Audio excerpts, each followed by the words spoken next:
Welcome, welcome, welcome, and hello, undesirables.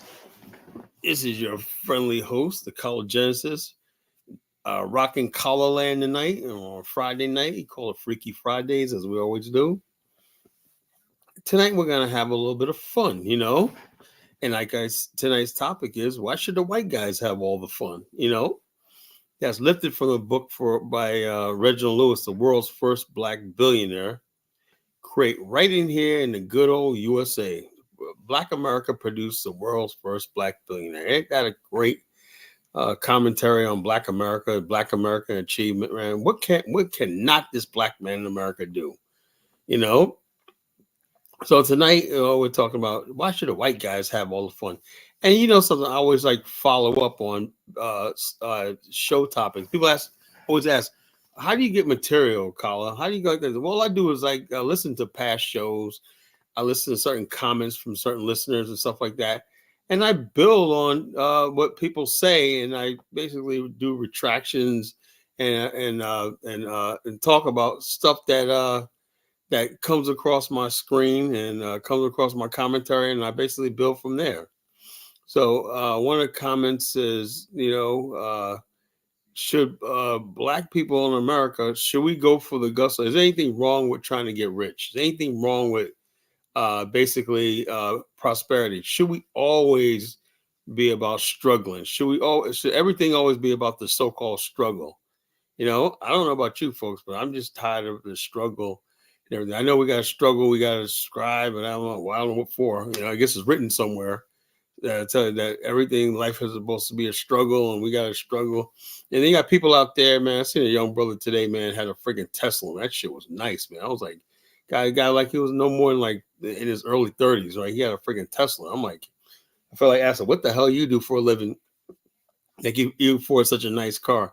And I was like, damn, I was like, damn, the car looked freaking nice. I'm like saying to myself, so in other words, there are people out there. I saw that and I thought to myself, man, this guy's having fun. He's driving a Tesla when at his age and everything. And so I'm saying to myself, should are black men allowed to have fun? I mean, sometimes the old black militant rides up at me like, no, you shouldn't be wasting time on a Tesla, man. There's people out here starving in the ghetto or whatever, starving in Africa. How are you driving a Tesla when people are struggling to try to survive? That's how I used to think sometimes too. I see somebody driving a nice car and everything like that. And I'm sitting, I never forget my dusty years, man, calling myself a black nationalist or whatever like that back then. I'm riding the bus and whatnot, I'm seeing people out there, guys my age driving nice cars with the nice chicks and everything like that. They're living like they're balling out of control, got rings on and everything like that, gold chains.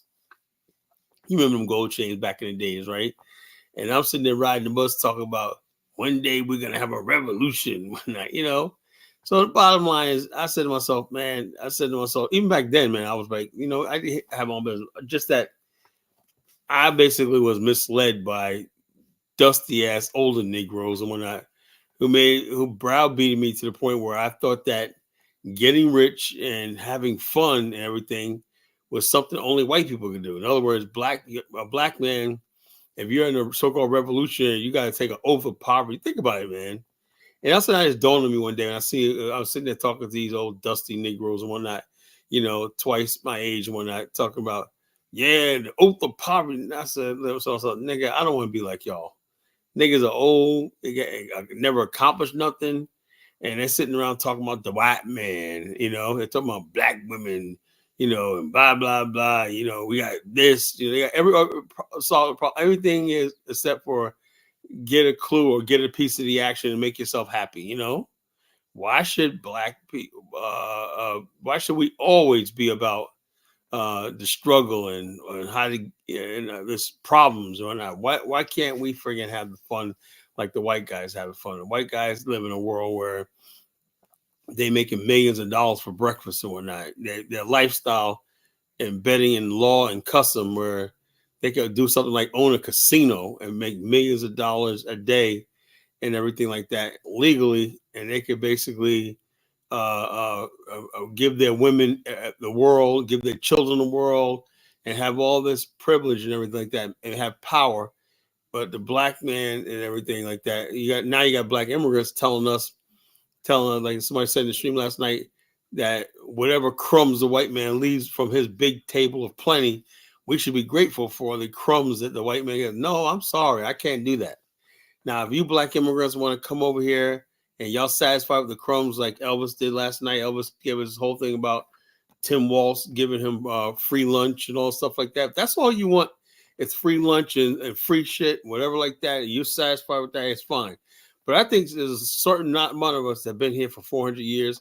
We want a piece of the action. We want a piece of the action. We want to know what the best. We want what the best of what America has to offer, and that's where I'm at right now. There's a world out there that tells me that it's wealth and happiness beyond your imagination. Because I'm like this, I want to be able to get with other black people that are really happy and prosperous, everything like that. Let's build a world on black black achievement and black progress and everything, and basically happiness. Why should we not be happy? Why should we not basically build and have things and everything? Why is it that you know something? The white racists, right? They're like this. They know black people are capable of catching up to them. They know that. They know we're capable of catching up. We have the numbers. And we're pretty much organized and stuff like that in our community and everything, out through our families and everything. That's why they want to break up the black families. They want to break up black male and black female relationships, everything. All that's a threat to his hegemony, That's why I said I have a family business, my sister and my brother and we work together and stuff like that. That's family. We've always been close. So therefore, in our adult years, we have a business together, which works with. The thing is, in our culture in Black America, right, a lot of our people are divided, where families breaking up. Male and females can't get along, even with siblings can't get along because of gender, it's kind of stupid stuff and everything like that. So you can't build. So you basically are handicapped in this country because of basic things like, family structure and stuff like this. Where's Chuko says? Chuko says, we all have the same 24 hours a day and freedom to do whatever we want and all the time. Choices make the determined outcome. No shit, man. Thank you, Chuko, for telling me something I never knew. The problem is that some people basically choose to spend their time worrying about other people. And I'm telling you right now, I'm a new thing like that. Stop worrying about Negroes who, because the problem with Negroes are always going to be there. I would strongly suggest that you spend your time a day figuring out how you could have fun and build and prosper, Then when you prosper, you become a template or a role model, an example of success. That'll help people more than anything you're trying to do. You being a success will inspire people to do better. You can't inspire somebody if you're not such yourself. So that's like I said, tonight's topic is, why should the white guys have all the fun? And this goes back to, I remember Chuko said, what do you mean by that? Why be I am a culture critic. That's what I do. I'm a culture critic. I criticize the culture and everything like that. Part of my culture critique is I'm basically telling people, right? I'm telling people that the main thing is to live your life. That's the main thing. We've had enough people that basically who burden themselves down with problems and everything like that. Why is it that you got white people who are billionaires and everything? You think they're thinking about the white people in the Appalachians and stuff like that? No, it's like, yeah, that's our last life. There's some people who win and some people will lose. As simple as that. But in our culture in Black America, think about Chuko, if you knew anything about Black America, right? You got black people who are upper middle class, rich black people, right? Voting for a party that says we got to make sure food stamps. They're not on food stamps. They're not on none of these social programs. Black middle class people, tell me what they gain from the system. Nothing. You got people basically saying, yeah, the reason why we were Democrats because Democrats support Section 8 housing. Well, middle class black people, I don't need Section 8 and everything. So why are we going that? Because our culture teaches us to be poverty centered. You understand, Chuko? Poverty centered. That's why I'm a culture critic, right? Because when you are poverty centered, right? You can't think of anything else. The black middle class should be thinking about entrepreneurship, businesses, and stuff like that, and competing in the workplace, competing in the business world, stuff like that. We cannot do that if the culture of Black America is centered around poverty. That's why I'm a culture critic, right? Because I want to end that poverty-centered culture in Black America. I know you like talk about the problems of Black America 24 hours a day, 7 days a week, but that's not helping anything. The problem is Black people who are successful, which are the majority, need to start strengthening that and building a whole world of people who are successful. And then the people, you could have something to point to and say, look, this is what we're doing. Why don't you come and join us? But as long as everybody's poverty centered and everything like that, nothing is ever going to get done. Everybody just talk about, oh yeah, we need all this a new poverty program. But I'm saying, well, who benefits from that? Not me. Not anybody I know and everything like that. Yeah, there's people that on the bottom that need these social programs. But why is my vote got to go for it? Why is it when people talk to me about my vote and whatnot, no one comes to me and says, something, this is blah, blah, blah, blah, blah. This is a great opportunity, right? I vote on that. But no one ever comes to Black people who aren't desperate and poor and desolate and say, this is what we got for you. It never happened. I mean, back in 1988, it did happen. You probably don't remember that. Probably the last time it happened, right? In the 1988, see, back in the days, Black people politically were way more organized and more sophisticated. The 90s destroyed Black politics in America forever. In the 90s and the 2000s destroyed us forever. In the 1988 presidential thing, Black people came with an agenda, right? You had people like Ron Brown and people like that who basically, that was the height of Reginald Lewis of wrote the book Why Should White Guys Have All the Fun?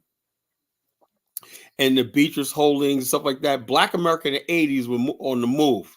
So therefore, Black people in the 80s, Chukwu, wanted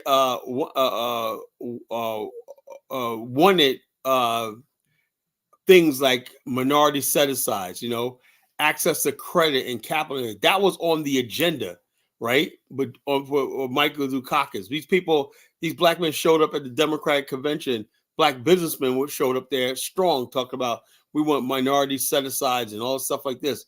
And the friggin' Republicans use that as a way of demonizing Black people. David Duke rose out of that. How dare these Black men talk about getting what was already given to white men? A contract. You mean tell me you can't even have 1% of a city contract to a Black contractor or not? That's all it's asking for. 1 or 2% of the contracts go to a minority or Black-owned business and everything like that. The government purchasing goods and services from Black-owned minority businesses and vendors. That's what we were talking about in the late 80s. And then when the 90s came in, right, the Democrats had lost so much white support that they basically said, look, we cannot ever have Black agenda. Now, they don't mind Black people coming here and talk about welfare, food stamps, action, whatever like that. They don't care about that. But when you start talking about that, if we win, that you win the White House, we help you win the White House. We want contracts. And that's what we was having. Black people was competing for bidding for contracts and stuff like that. We were competing on Wall Street and some of everything. See, that bottom line is in America, that's not allowed to happen for Black men. We're not supposed to compete with them in Wall Street and stuff like that. We cannot beat them at their own game and stuff like that. The whole idea is Wall Street and the stock exchange, also like that, that belongs to white men. Now, why? Because they're white. But hold up. You say to yourself, aren't we American citizens? Yeah, we are American, but you're a Black American or a Negro American and everything. That's not the same as a white American. The privilege and everything that the blessings of America, the abundance of America, and all the things that make America great and everything belongs to the white man, And a lot of Black people act accordingly. And since a lot of Black people don't want to go for that, right? This is what they do. They bring Black immigrants over here to train us how to be subservient, second-class, third-class citizens all over again. They're actually comparing Black people in America, right? Who on the precipice of help build the industrialized world, right? We got to basically compete with Mexicans and immigrants and everything for crumbs and everything. They want to reduce us to that. So in other words, they want us fighting over crumbs. They want to fighting over college admissions and so their stupid universities and everything like that. But we're not supposed to prosper and thrive on our own. Chuko said, I'm a culture. What did Chuko say? That's what goofy stuff he says. I'm also a culture critic. Income inequality exists because we're not equally productive. No, income inequality happens because Black people basically do not basically have access to the same things white people have. And when they say income inequality, that's income. You can't guarantee somebody an income. You got sometimes Black people who make a lot of money, and sometimes people don't. It all depends on what job field you go to. You cannot qualify Black and white in this country. White people are where the power is. They're the majority. They're where the power. That's naturally. It's like going to Japan and saying, something, the average Japanese makes more than the Chinese that live in Japan. Of course, it's Japan. And America is a white country, America is a white country, America is a white majority country. And not only that white numerical majority, they're the effective majority. They are the infrastructure and the structure of America.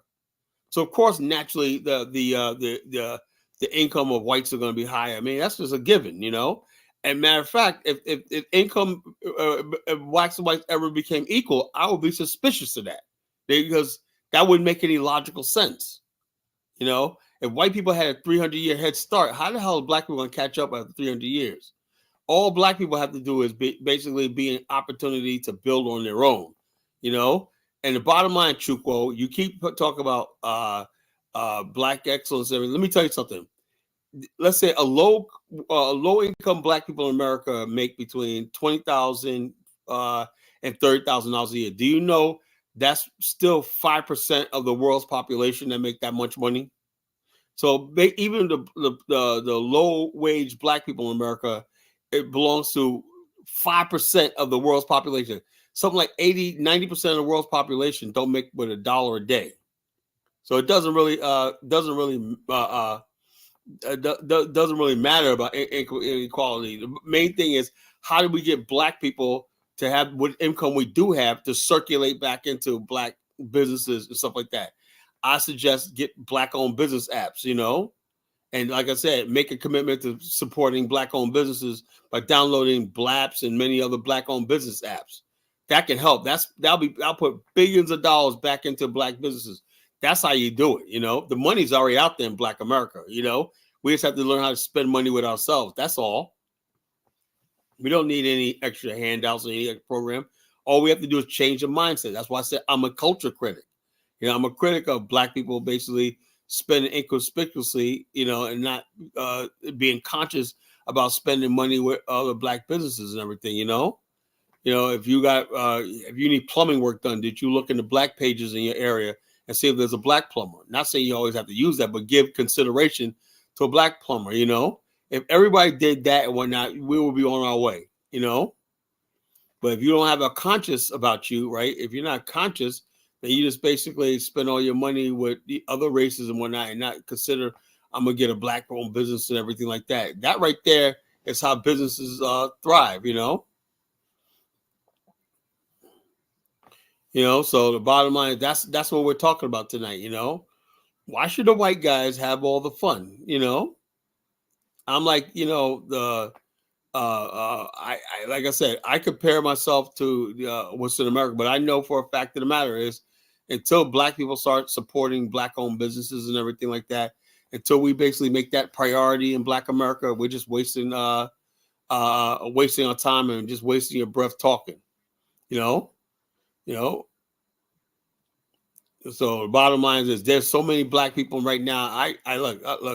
I'm on Facebook, man. Every day somebody's sending me stuff about a new Black business open up, Black excellence, young Black people getting into manufacturing. There's a lot of Black success going on in America right now. You may not know it, but the bottom line, there's a lot of Black success going on in America. But the bottom line is this, we don't know about it because we always focus on the problems in Black America. We don't focus on the success. As I said, why should the white guys have all the fun? Because we're like addicted to misery. Misery loves company. Oh wow, all the thing. The bottom line, those of us, those black people who are making it and everything like that, you guys start saying, yeah, I made it, and I'm building this and everything. I see people all the time, successful black people. When you see somebody on Facebook with a successful black business, this person's a new entrepreneur, just had a new sauce. Congratulations, he's got a contract with Target to purchase his product, or Walmart and everything. Instead of the comment section be lit up with congratulations and everything like that, no one says a damn thing. But but Big Meech getting out of jail, getting released on the anniversary of the Million Man March. Oh wow, let's talk about that. Yeah, big up Big Meech, welcome home. Even LeBron James, he could use his platform to. How come he don't use his platform to showcase black businesses and everything like that? He took to his Twitter and basically said, "What's going on, Big Meech? Welcome home." He never basically put any black businesses on, like, say, look, I'm LeBron James. Eat at this place right here. I think it's a nice establishment. Or check this person out, this website out here.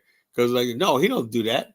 LeBron James' mind is on Big Meech, trying to look cool at his age when I'm 40 years old, still trying to hang out and look cool. It's a mentality. You understand, Chuko? This is why I'm the culture critic. I criticize negative culture in Black America. So this is what we're talking about. This is what we're talking about tonight. The culture, the problems in Black America can be fixed. They're solvable. They're not beyond oh my God, doom and gloom. They can be solved by changing the mindset of the people. When you change the mindset, you change the heart and the soul, and the rest of it falls in line. So why should all the white guys have all the fun? Should we all be happy because Tim Walz gave free lunch and some nickels and dimes back to the people and everything like that, and he's a friggin' a buffoon and everything like that? Should we like this? Why should the white guys have all the fun? Is that it's all about? Is getting crumbs and mediocrity from the government and everything like that? Is that what it's all about? Or should we be become bankers, hedge fund managers, and stuff like that? International investors and everything like that. So, get living that sort of life. That sort of life when you're sitting there doing a deal, and with the sign of a paper and everything like that, you just transfer millions of dollars to a new entity, and when that's going to blow off $100 million because you sold some assets here and everything. Why should the white guys have all that fun? All that fun that basically where you can make more money legally, right, by knowing how to do the system, like a Donald Trump or Warren Buffett and everything. Where are Donald Trumps and Warren Buffetts? Why should the white guys have all the fun? Why should they? That's what Reginald said. Why should the white guys have all the fun? He basically, when we say the fun, that means getting a piece of the action. Now, some people will say, oh yeah, we're doing all right. If you believe that just having a job and stuff like that is good and everything, I'm sorry, you're sadly mistaken. What I'm talking about is, should at this point in time, after 400 years on this continent, right, the only thing we should be happy for is just be able to have a job, as the friggin' black immigrants try to tell us. Y'all should just be lucky y'all here in the white man's country. Or you basically should we basically say, something, we're going to be here. If the white man's on Wall Street making millions of dollars, why can't we do the same thing? That's a fair question. A fair question. If you say I'm an American, you say that the Constitution represents me, why is it the only thing you want to leave me is the hood, the ghetto, and all stuff like this or anything? Why can't we basically, what I like? I like that movie, the Creed 3. I love the Creed series, but the Creed 3 was really because I like how Michael B. Jordan, the scenery in that movie, right?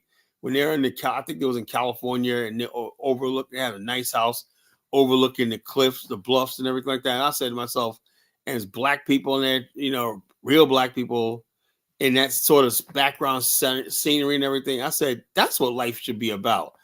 I can't stand watching movies and people are in the fucking hood. I'm so over that shit, Why when I saw that movie Creed 3, the house they were living in and stuff like that, I'm like, that's what I'm talking about. Can we strive for that life?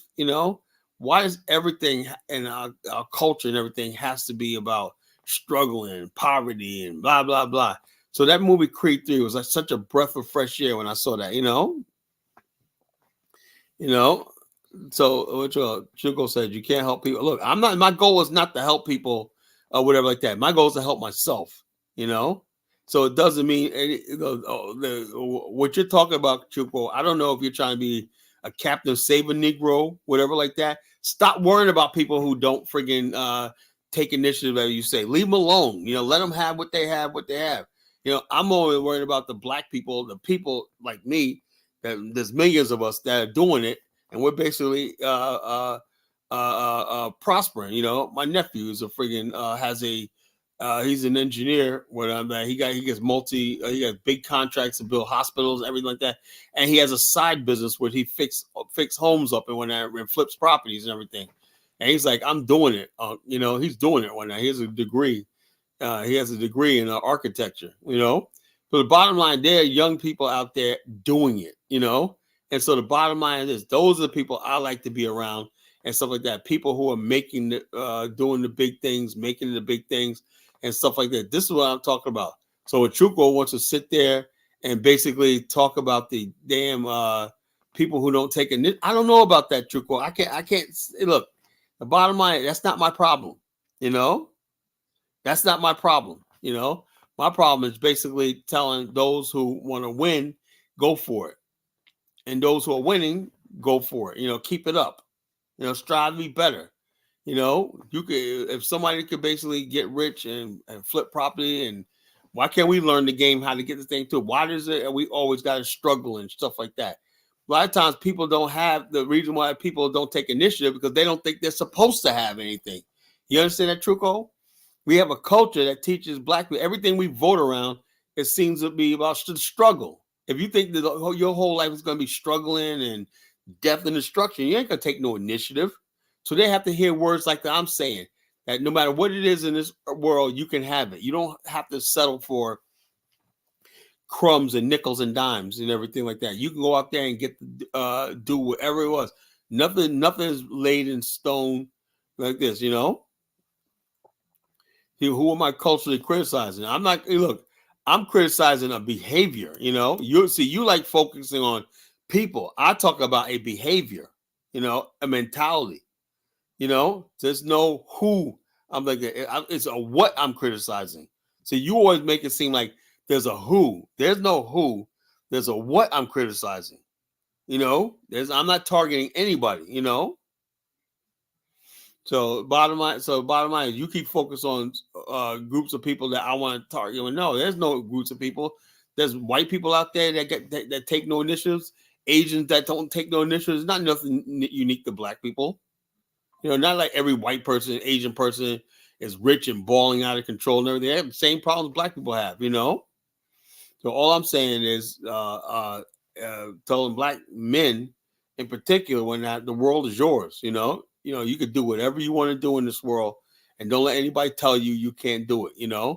And I'm criticizing a mentality that says that only thing we got to do is sit online talking about reparations and getting a check from the government and stuff like that. I'm done with that. I'm done with it. I don't want to hear nothing about no reparations anymore. It's not going to happen. You're not going. I'm seeing young men wasting their life away in their 30s. The best years of this, the young whether you're young and still strong, but you're mature. You got some years on you. You instead of finding a business plan and carrying it out and everything like that, making it happen, you're sitting around talking about the government's going to give you. And they get mad at me, Carla, man. It's going to happen. Carla, well, why don't you give me your? I'll like this. Hey, look. I know there's never going to be no reparations check. If I say it on record, if there's reparations or whatnot, everybody that listens to this show can have mine. How about that? You say I listened to Carl's show and you can pull up and say I was on that show where Carl said that, right? Sure, I was in the chat room. I want his reparations check. Go ahead. Go ahead. For a fact of the matter, it's never going to happen. And the bottom line, if you think it's going to happen, you're a freaking fool. So the bottom line is, I am not sitting there talking about no damn reparations and everything with you. I'm not gonna sit there and have a conversation like that's a possibility or anything like that. It's never gonna happen. And I'm sick and tired of young people basically sitting around being depressed over some reparation and talking about our ancestors and everything. You move the fuck on. Now it's time to move the fuck on. What's out there in the world? How can you make a difference? How can you get to that next level? You know? And don't let anybody, don't wait for the community to get their stuff together. You do your, do you. You do you, and you take care of the people around you. Don't worry about the so-called community. The community is going to be there regardless, you know?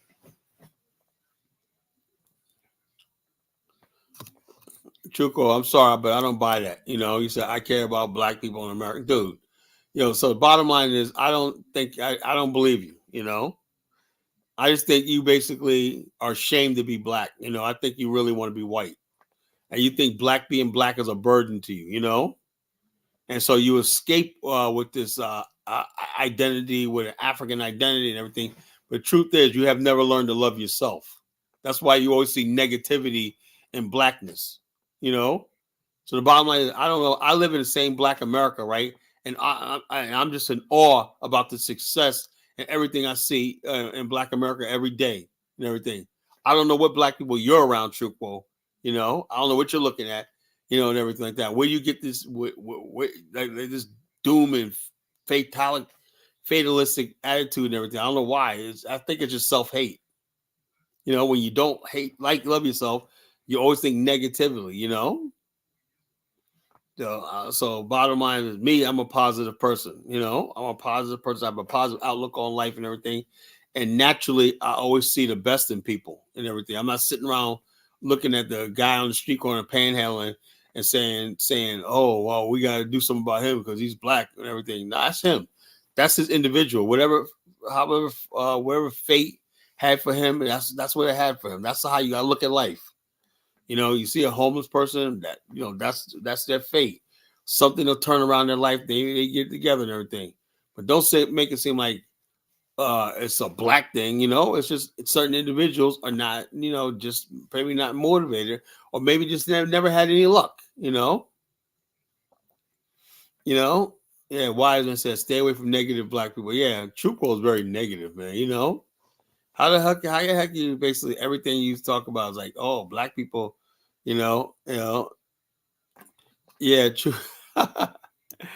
Yeah, they need to worry about that shithole called Nigeria. That's the whole thing, you know.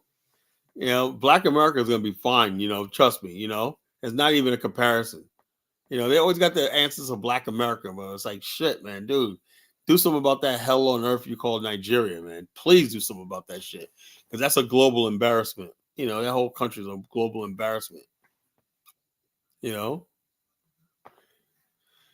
So like I said, I'm teaching black people in Black America. You like I said, I'm not an ADOS FBA type of person, right? I don't believe in hatred for you know, he just left Africa Damas. Oh yeah, Afrodoofus's channel, right? Afrodamus is nothing but an overgrown pygmy. That's all he is. He's an overgrown fucking pygmy, you know? The dude is not even fucking human, I don't think. You know, I think he's part fucking orangutan and part human, you know? Nigeria, they don't. Okay, DK. Why I said Nigeria got some. Don't throw rocks. You live. Yeah, they live in a damn glass house and they're talking shit. You know, the diaspora war is real bad. I guess. Let me guess. Zongo was there running his mouth, right? As usual, the usual suspects. Zongo, Mike Olawale, whatnot. Kidola, everybody, the same usual suspects and whatnot. You know, talking about Black America and whatnot. Black America. These guys, man, I tell you, man, it's it's a never-ending conflict. I don't know what they spend on gaining. We're the majority here, you know. Oh, Zongo wasn't there. I'm surprised, you know. I don't know what they gain. We're the majority here. We're the vast majority in America. We're the effective majority here. We're not. What they expect to gain by fucking going to war with us in America? Nothing. They're gonna fucking lose, you know. Yeah, so look, if they don't want nothing to do with us, that's fine. You know, I have nothing. No, look, like I said, now you see why I don't friggin' fuck with Pan-African ideology anymore. You know? Abradamas is not a warrior. Abradamas is a coward, you know. He's a fucking coward, you know. He's not no damn warrior, you know. Look, the bottom line is he talking about his Sonike warriors, right? Where's the fucking, you know what the warriors are? The Harlem Hellfighters who went there and fucking took out Germany.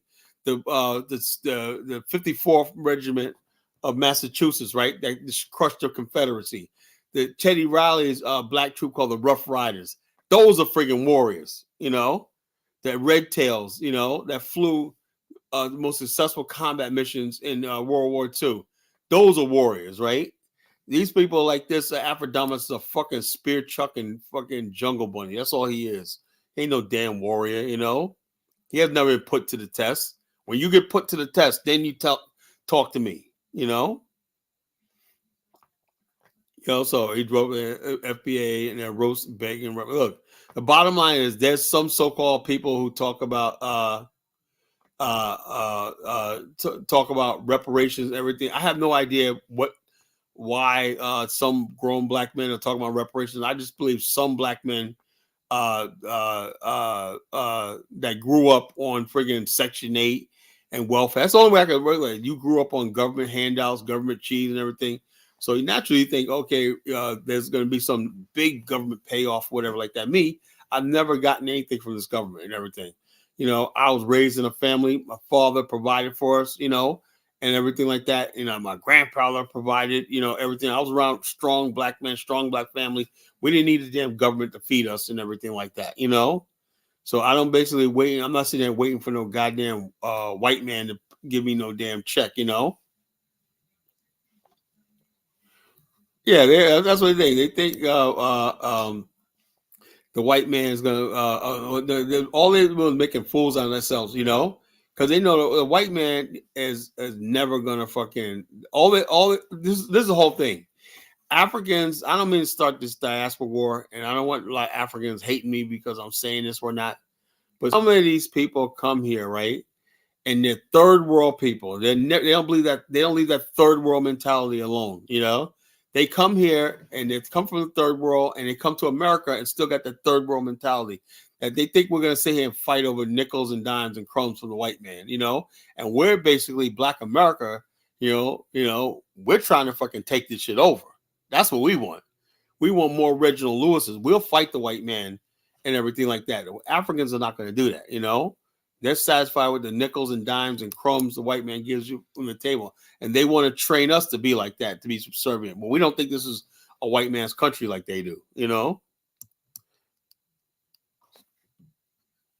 All right, Elvis, what's on your mind? I'm trying to ask for war thing, man, but you know, No, Carla. I'm trying to be nice tonight, man. You see, I'm trying to be nice. I think you're being mean to Chuku. I don't I'm think not he being said mean any. to Tuco. I Let me don't think say he said anything bad in the comments. He was just no, but stating. you don't understand something, right? I'm saying like this, right? The people he had this idea because he's self-hating, right? Oh, Black America, this one. There's no look. Some people are successful, some people are not. It had nothing to do with them being black in America. You know, he makes it seem like, oh yeah, so I should be worried about somebody that he saw when I'm around. It's like almost like me seeing successful black people and saying, you know something, I don't have to do nothing for the rest of my life because there's enough black success people out there. No, I gotta take care of myself. It doesn't matter what the next black person is doing. Same way with black people who are not taking care of themselves. I still got to go forward with myself. Truco thinks that we got to sit back and be like, oh, yeah, there's some black people out there that are dusty. And we're like, yes, there's dusty people all over the world. You know, I can't do nothing about that. You know, I'm not going to do nothing about that. But Well, so let no, me. Tuco is burdened by the fact that he's black. You know, I don't buy the fact that he's Nigerian or whatever like that. I believe Tuco has a lot of white friends. He's around a lot of white people in the back. And trust me, I know black people who are around a lot of white people all the time. They're embarrassed about being black. They're embarrassed about stuff like that. So they basically, because you know something, Elvis, I was like that at one time. You know, I was one like at one time. I was embarrassed to be black one night. I looked at these statistics and everything like that. Oh, black people don't have this. Study shows that black people have this and whatnot. And so basically, I thought I led me to thinking I could solve the black people's problem. And then I realized, man, that's not the case. There's black people that are successful, but it's ignored. And the bottom line is, the white people always want to make it seem like black people are no good. But white people stopped believing that a generation ago because Carla, reality. I said hello, and you just keep going on and on. You won't even let me Oh, speak. okay. Oh, yeah. Go ahead, man. Go ahead. Say talk. You know, the more and more I look at both sides of this whole situation, it's becoming more ridiculous to me, and it's a reflection of who we are as black people. Black Now people. I heard Afrodamus had a show. Were you on there? I was the center of attention on that show tonight. What happened? What happened? You know, it's the same old, same old. I'm going in there, giving my speech about building bridges, not wanting people to be so stereotypical and viewing Black Americans in such a negative light, not allowing Tariq Nasheed and the FBAs to define Africans' relationship with African Americans. And, there was a whole gang up against me, which is fine, I can stand up on my own. My brother Big Black was there to back me up. So we had a conversation. I mean, most continental Africans think that we should be on one side. We should be giving back to the FBAs or the African Americans what they're giving to us. And I'm telling them it's better to build bridges than to widen the divide. And we need to try to come together and find some common ground. The same thing that I preach, and that's why I'm coming to you to tell you because I just went over there and fought that battle, and now I got to come here to you No, I'm and not try to yelling. tell you to Elvis, man, stop the Elvis. diaspora But war. check this out. Let me say this. Let me say it. Like, look at this immigration RS clown. Says over 45 FBA channels bad for. First of all, if you knew anything, right, majority of African Americans don't subscribe to FBA. So why do they freaking like this now? On both sides, Africans and so-called FBA have valid points and everything like that, right? But bottom line, I don't rock with channels that bash Africans, right? I don't do it. But I told you last night, I will say something about Africans who are basically sputting out white supremacy talking points and stuff like that. That I will say something about that because I noticed something, right? Over the last 30 years, a lot of the racist stuff that white people used to say about black people have all begun in popular culture and everything like that. It just really has. White America has grown over the years. They've even accepted mixed race people, family members as part of their community now. So white America has grown over the years. But the bottom line, I'm saying Africans and black immigrants are basically like and Asians are taking where white people abandoned a generation ago. The Asians were the face of anti-affirmative action. And so it's almost like white people saying, something, it's bad business for us to talk all this anti-black stuff. We can't do that no more. And we're not going to keep our power. So let's basically enfranchise or empower these new immigrants to do our bidding for us. That's what it seems like. You know, there are days where we can come on this platform and have a good conversation. They don't happen as much as I would like, but there are days where we can have myself and maybe one or two other African on the panel, along with some African Americans like yourself, Dollar Bill, Jonathan. And sometimes we'll have a good conversation. We'll laugh. We'll have that little, Right, right. semblance And of bottom line, camaraderie. it's not as bad as people make it seem. Thing No, is, what I'm saying is, I want to see that on Afrodamus' channel, where you can have that kind of conversation with an African American, where it's not all the African bashing, African Americans. We have our differences on this panel, me and you, me and whoever. But there are days where we can just talk like black people and talk about cultural things that's happening and just conversate. And that was my issue I had with Afrodamus. We got into it tonight and we really got into it. And I called him out on his BS. And I feel like as an African, you can't, in life, your respond to what somebody else's action is. it's the most important thing. It's not because you did to me, I'm going to do it back to you. That's what I was telling him. When I tell him to stop doing what he's doing and try to change his mindset, and try to build bridges, he said, "Do you see what Tariq is doing? Don't you see what Tariq is?" I'm like, "Look, don't be this way because of what Tariq is doing. I don't go on Tariq's channel and watch any of his videos. I don't go any of these hating ass FBA channels because I know what they're saying there. I'm not going to like it. So you can't go to a place where you know the rhetoric coming out of there is going to make you feel bad and continue to go there just to be aggrieved. So that was my issue with Afrodamus, and I told him that today. And other Africans are on the panel bashing me and saying this. I'm trying to be FBA. I'm trying to be this. And I'm telling these guys that you guys need to, drown out the haters, the FBAs who are spilling these rhetoric. Try to engage in conversations with African Americans, get to understand them, get to understand some of the issues, and have dialogues that's going to be constructive. That's why I continue to come on your platform, even though sometimes you say crazy shit. But overall, I like you, Kyle. Even though sometimes I think you go out of bounds. But I continue to come here and I I continue could to be go an on asshole. Afrodamus is trying to. Look. I admit I could be an asshole. I look. There's no. That's part of my shtick. How you think I build viewership up, man? I'm trying to do a show here, man. So you got to be offensive and stuff like that. Sometimes it's all entertainment, bro. Yeah, and I'll continue to go on his channel and engage him and try to get him to turn a new leaf because I hate to see my African people, even though Dollar Bill don't like me to say it when I say my African people, but I hate to see us, talk in the way that we talk. The Tariq Nasheed, we know he's a grifter. We know he's starting a movement to get financial support. He's already done it. That's not who we are. That's not who Afrodamus is. He's not doing this for donations and trying to build some kind of museum. He's he's doing this shit from real, genuine anger. Tariq is doing it from a place of mixed, maybe some form of grievance, but mostly for monetary purposes to make yeah, people yeah. feel aggrieved, Tariq so is that they about. will donate to him Tariq as their found out. defender. Let me tell you something. Tariq found out, right, that he found his niche. There's always been that group of black people in America. Even when I was doing Pan Africans, right, this group of black people, right, for the most part, who don't like black issue, who don't like black people. There's black people in America who don't like black people.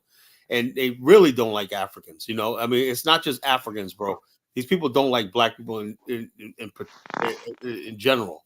And so the bottom line is this: they always take white people's side on every issue and stuff like that, and they always basically say the most negative things about black people and everything like that. And the bottom line here, this is the problem: when they see Africans, right, come over here, and much as they hate being black, when they know they're still black or not, they think Africans ought to bow down to them just because of their so-called proximity to white America. And when that Right. doesn't happen, they get angry and stuff like that. And then next thing you know, the ADOS FBA, we're foundational Black Americans. But before that time, right, we always saw ourselves as black people. Caribbeans, everybody saw us as black people. Now basically these people have so-called delineated to the point where they're And like, that's why I wish Afrodamus would join the channel sometimes. Oh, so we can have these conversations. And I wish you guys would go on his channel too. Give him a different man, perspective. Yeah, there's going to be I'm pushback. like It's this. not going to be a comfortable place, but go in there, engage with him. My whole thing is, look, I could see if I was an African immigrant, right? I'll be honest with you, right? If I was an African immigrant, right, and I lived in America, right, and I would feel isolated and alienated and everything like that. And the bottom line is, you would have a people that thinks they're your superior just because they were born in America, and just because their proximity to white people and everything like that. I would feel a certain way too. I mean, honestly, I would too. But I'm trying to tell them, majority of us are not like that. Majority of us are not like that. Majority of us are. If you treat us fair and you're respectful of us, there's nobody's gonna welcome you in like Black America. But the bottom line is this: when Black people in America, right, we have this. Let me tell you something, Elvis. Right, I said this last time. I don't know if you caught this. Right, I said that Black America, white America, and America in general spent the last quarter of the 19th century and the first half of the 20th century waging a full scale war on Black America. I mean, I'm not talking about some psychological war. I'm talking about a propaganda and a physical war, which cities, towns, everything was wiped out. They burned up black. They made a war on black prosperity and everything. Dollar Bill will tell you, right? And then, so-called in the 1960s, I don't know. After all that trauma and everything, we're traumatized in this country. We don't know where we have a country. We don't know anything. No That's what protection. I was talking about. The generational trauma that was passed through from slavery and Jim Crow and segregation, Well, it's not all of hold on, those hold on. things. That's hold on. And That's the he thinks that black people have a victimization problem. And I was trying to tell him, you got to sympathize or try to put yourself in the shoes of these people. What if this was your ancestor who have been humiliated through slavery, who have gone through some of the most terrible things? And you think that you would just be normal? You don't think you would carry some of that generational trauma, that generational pain, and you want to just say that these people are looking to be victims? That shit pissed me off today. And we already went at it earlier on in the show. Well, let Dollar Bill come here. I think he's been kind of quiet. I hope he's okay. What's up, Dollar Bill? Dollar Bill. oh, you gotta get you another mic, Dollar Bill. You gotta call back in. Your mic is Yeah, off. he's real low. Can't hear you. Mic is But off. You yeah, got so crazy stereotypes and shit like that just doesn't help anything. That's why I wish he would come on the platform. I invited him the last time. oh, check this out. This is what I'm talking about, right? Now, as African American, right? There's a lot of stuff, right? That me, like, I see a lot of people, like, when I see a brother and he's down on his luck and everything like that, like I seen, like today I was in Taco Bell. I like what tell them I eat one night. I only had a little. I only had a little. You better I only had a start little. eating right, Carla. I only had a little thing for lunch right now. But anyway, there was a sister in there, right? And she had like a baby and two kids, right? Single, obviously a single mother, whatever like that. And I looked at her, man. I looked at this woman, like, and at first I was like, I felt like saying to her, "Sisters, everything all right?" I was like, I felt like saying, "Sisters, everything all right?" And her kids were over there playing and stuff like that. I don't know if she was homeless or not. I'm not absolutely sure. But man, Or look, did she look disheveled? Did she look like her I mind don't was know. wandering? She had a lot of stuff with her, and you know how when people they sit inside a restaurant all day like she was there when I was there, right? And then when I Mm. left, she was still there, and everything like that. But I'm just saying like this. I don't know if she was just homeless with her three kids, but it just broke my friggin' heart. Where I almost friggin' just broke down and started crying because I felt so bad, sorry for this lady. And I don't know her from Adam. But I'm like that. I have a compassion Well, heart.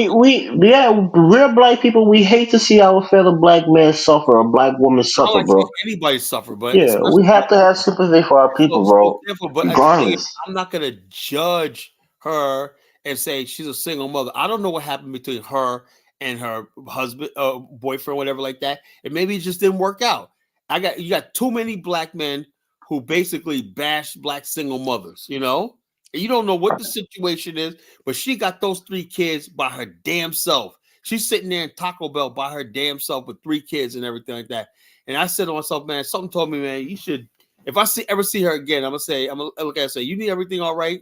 You need some money. I'm gonna approach her next time I see her. If I see her there again, But the best thing to do is not even giving her money. If you have, or if you know people who work in the social services, if she's in that situation, they can give her even more help. They oh can help yeah, her yeah. get housing It was and sometimes other people. things. What's going on, guys? Can I ask Elvis a question? Yeah, go Oh, is ahead. that Zango? No, No, this Ja, is this is Ja. Ja. Oh, it's John. Okay, okay. Oh, Yeah, yeah, John. I was on Afrodone's panel and it was crazy. But um, so I think what talking about what Carla was saying about, like, I guess his experience of seeing a black person, I guess, in a bad position, and he had compassion towards that person, right? I don't think he cared about what the lineage or where that person's background was from, I but don't he had care. I don't care. compassion. She could have been an African woman for all I know. So let me ask you a question, Elvis. Do you think a majority of Africans have this sort of mindset of blackness, or viewing other people who are black or melanated as them? Do they hold that same compassion towards other tribes in Africa as well, or are they more inwardly when it comes to, like, those type of things? Like Carlos said this. Carlos been in Liberia. So he understands, and maybe Liberia is unique when it comes to Africa, but I like to think we're not unique. But the idea of a community is strong in Africa. If somebody cooks, right, it almost looks selfish, even though it's your own money that bought the food and cooked it. and you cooked it with your sweat. But it's almost it's almost selfish to not invite people within the community to come eat with you, or to see somebody who is hungry and not give them food. Look, I'll tell you a story, right? And I'll just be quick. I was like maybe 8 or 9 years old, maybe a couple of years before we came to the United States. There was a war going on in Liberia at the time. It's like 2003. The war was it was the last war that we had, but it was very intense. We food was very scarce at the time, because it was a war. And I remember my mom had cooked that day, and we was like rationing our food. We eat like once a day, and we had like this little gravy, what they call the Liberian gravy. It's not the same as the American gravy. Carla probably know what I'm talking about, maybe not. But Yeah, there was yeah. a pregnant lady who had given birth on the road. We assumed because the baby was brand new in her hand, and they had been walking from the capital city, going down through because I lived in Conga Town. They were going through oldest Conga Town on the back road, going to the SKD, the football field, our sports stadium. That's where they were walking to for refuge. And my mom sent me to the house to get that last boat of rice when food is scarce. And this is a lady, she doesn't know. And we had to call the lady from the line because people was walking like a single file line going. And that lady had to sit down and eat because she hadn't eaten anything all day, and then to be able to breastfeed her baby, and they went by their way. And I always remember that. I mean, it's something that's a vivid memory that happened like maybe 20, 23, 24 years ago, but I always remember it. So African as a people, we care about other people. We hate to see people suffer. We have all kinds of terrible things about us, certain things that we don't do, but when it comes to our humanity, I think as Africans, we care about each other. So I think in America, maybe some Africans, their mindset has been skewed, and TV has maybe, trained them to think a certain way and be more stereotypical on how they view African Americans, and they view them as people to stay away from, whether it's based on the perceived violence that African Americans are violent, they're rude, whatever it is. But I think we tend to My lose only our thing humanity. I would say to all this Elvis is this, you know, me personally, I'm African American, right? I'm a black person. I come from privileged background, and everything, but that anger about what my ancestors went through boils in me. You know, I mean, it really does. And the fact that I have white friends, I can get along with anybody and whatnot. But the bottom line is, that, I always carry the burden of my ancestors with me. You know, I don't. I may forgive, but I don't forget. You know, I won't forget the fact that the burning of Wilmington. I will not forget the burning of Durham, North Carolina, the burning of Tulsa, Oklahoma, and also that was a full scale war against us, right? The same government sent us off the war to fight for them in World War I, World War II, in the Philippines, everything like this. And so I'm saying like this: all this basically trauma, which basically on one hand the government's saying we have soldiers that Elvis soldiers that came back at World War I, came back and fought for this country, right? For this country, were dragged through the streets and lynched. Ask, get a witness from my brother Dollar Bill. Drag those in. So My therefore, mother's from Wilmington. You guys can hear me? yeah, Wilmington, yeah. Yeah, my mother's from Wilmington. So the bottom line is this: we carry all that anger in us, all that anger in us, right? And then suddenly you got a new group of black people telling us, y'all need to forget what all that trauma and just get along with the white people. That's what it's all about. It's like Yeah, but you know why? I think Kala, again, it goes back to like historical experiences, and I think a lot of Africans, they don't have that direct grievance with I guess white people. Obviously we know the history of right. colonization and stuff, right? But it, Colonialism it doesn't seem like and they have this slavery were direct two different things. it I don't doesn't want to seem hear like they that. have this direct grievances with white people per se, right? That us black Americans, some of us might have. So I think it's wrong on our behalf, right, to assume that Africans should, get on code, quote unquote, or to I agree with hold that. I this agree with or that. I don't hold the expect them same to. resentment or sentiment that we have towards white people. It's wrong for us to think that Africans But will. they need to shut their mouths if they don't know what's going on. It's not that we have to have sympathy for how they don't believe or deal with what we've dealt with, right? So that's not our problem. And just like if they're in a situation in Africa, right, and they have conflict, like the Biafran conflict, and we just don't know. We might have read about it, but we didn't experience firsthand. We're not going to get out there Apartheid, and South start Africa. talking, grimy. I'm just talking about Biafran conflict between black people in their country, right? Or like you said, apartheid in South Africa. We're not going to just come out there and say, "Oh, you're being a victim. You're suffering." That's presumptuous of them to try to, everyone can have their own opinion, right? But so what it is we're tired of hearing that nonsense. And so you have other idiots. I don't know about this 45 FBA channels bashing African immigrants. Most African Americans go about their lives bashing nobody, and only people that they probably really hate are white folks, Yeah. right? So they don't really have any problems with anybody. They deal with Latinos. A lot of us grew up around Latinos. Even Okay, in our community. even white people, right? If the white person comes around and like I remember this one white guy outside. I tell you about when I was getting my tags for my car, and this guy had a Chrysler 300 right now. This white boy had tattoos on it, and I told him, I said, "You down like a motherfucker." He looked at me like he knew what I was talking about. Remember back in the day, Dollar Bill, he's down. Remember that? So we don't have an issue, and our issue is not really with white people; it's with white supremacy, white supremacists, and white so racists. it's a whole. It's the system of white supremacy is that we fight against because we know how that system is. And it's victimized white people too, right? But if you listen to some of the Africans on Afro-Dama's channel, they don't believe that white supremacy is even real. They say it's not real. Exactly. So they need to shut up about it. And see, I know, my man Elvis, how you doing, Elvis? Will want me to take, why would I want to deal? Now, this is college shows, not mine. I'm not dealing with Afrodamus. Afrodamus, to me, is a race traitor. Okay, so how can you sit down if you're a Jew? Do you sit down with the SS people and try to get dialogue? To me, he's a race traitor, right? And the same way I said that Tariq Nasheed is a race traitor. So why would I sit down and deal with him? Because he only wants to victimize and go against other black people. Those people are cowards, right? You trying to deal with low-hanging fruit. There's no situation in this world where people who are coming from another country are hurting me. They're not hurting my opportunities in America. They're not taking my job away from me. They're not taking my education away from me. These are all things that are available to you if you want to work for them.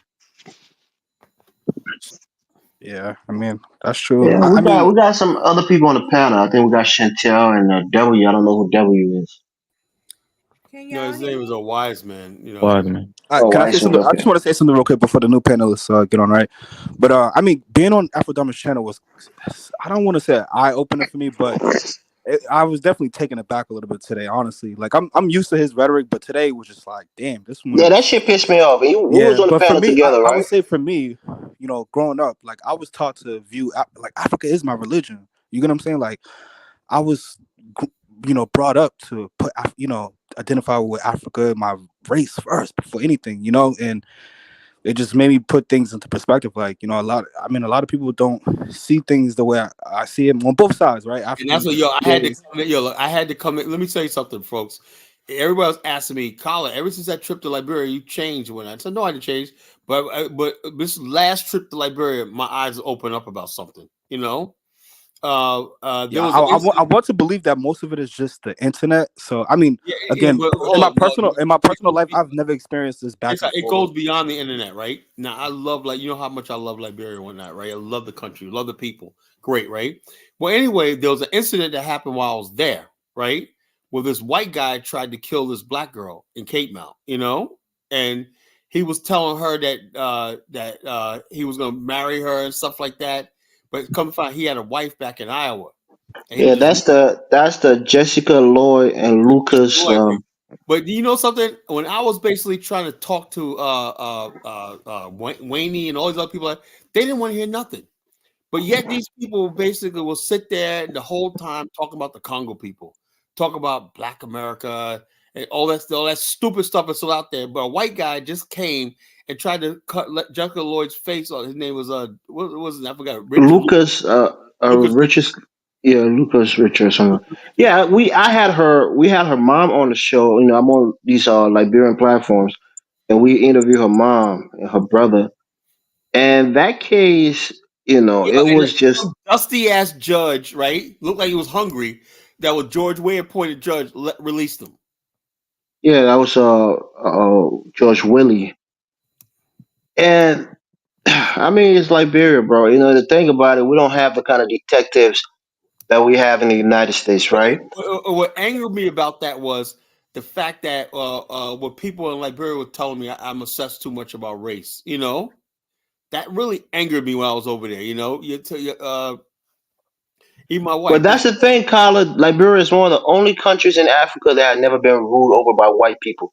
So we have, you know, we have the Congo people who were ruling the country for many years, or the American Liberian, but we never had the white man, you know, show their racism to us in Africa. Whereas in other countries have had that experience, whether it's Nigeria or Ghana or Sierra Leone, They Nigeria had that whether experience, wasn't but West these Africa, it same was people, Southern they don't. Africa. White people showed their ass in Southern Africa. You Yeah, but these know, people, they right. had that same So experience in their countries, most but Liberians don't obviously they understand the don't. concept of race and you know, racism really, because we've never experienced it unless we leave our country and come to the United States.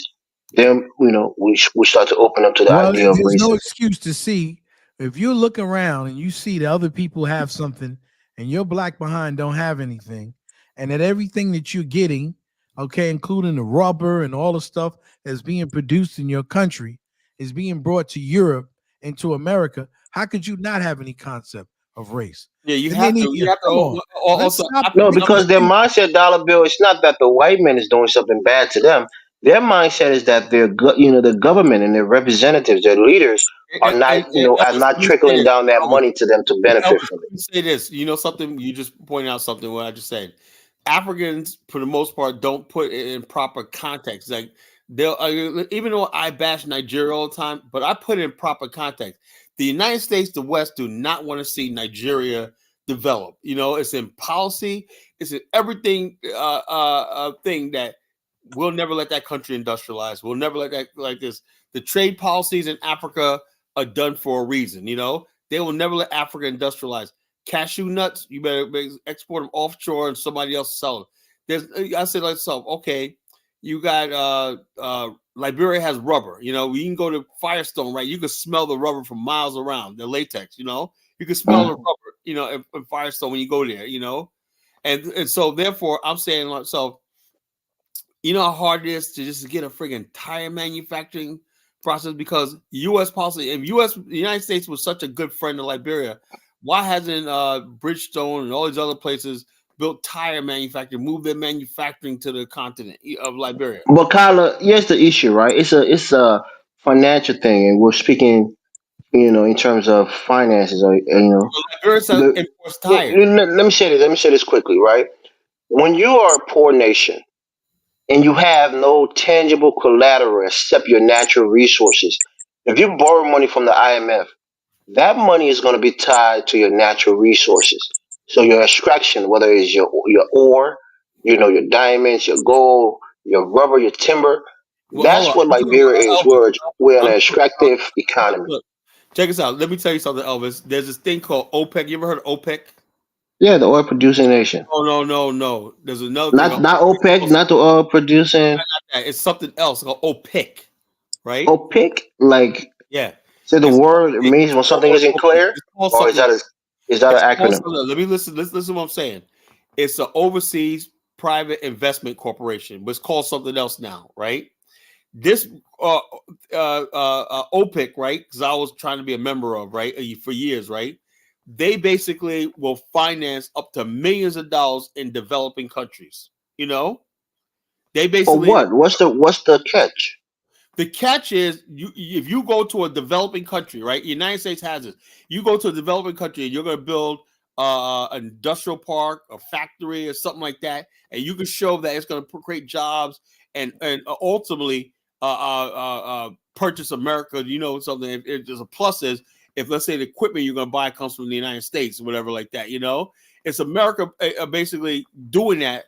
So it started back in the Cold War to win the hearts and minds of the people that they're trying to think. Because America has to, like right now, China's kicking America's ass in Africa, you know? And the bottom line is this. I feel, to be honest with you, right? And I wish Africa all the best of luck. If they really believe China and Russia is a better friend than what we could, the Pan-African is good, so be it. They got to feed their people. They got their future. That just leaves the black diaspora out of Africa forever, you know? Well, let's hear Chantel. Chantel, what's up? What you trying to say? Let's hear you. Greetings. Can y'all hear me? Yeah. We hear you. How you Yeah. doing, Chantal? Good. Greetings, I'm Queen glad you said Chantel. that. Oh, Hey, I'm Lord. glad you spoke, young man. I was coming to address you actually. So, I wanted you to know that the what you were saying, oh, we expect Africans to, not like white people like us. Yeah, That to get on code, quote unquote. Right. That really wasn't what their conversation was about. So they used that as a little, cover. But the conversation at hand was just pure basic disrespect to to the Black American people struggle in this country. Right. So when I heard the women speaking, I had decided to go and address the women. But we as Black Americans, nobody is expecting anything from Africans, just merely respect. When you step into this country, know the history. You should know. If I move to Nigeria, I'm going to definitely be smart and learn the history because, well, okay, say it's a country like America. You have white and Black over here. You have a mixture of different groups. South Africa, the same thing. I'm going to learn the history because when you step into such countries, you ought to know that there's a troubling history there. And you have to tread lightly because it could be dangerous. So these people sat and just completely made a mockery of your people's struggle. We talking lynchings, this stuff they don't even know about, that they're saying we're delusional and we're just tripping. That's nothing to take lightly. That's not. So when you say we expect anything from them, no, we don't. We just merely expect when Can I sort of clarify?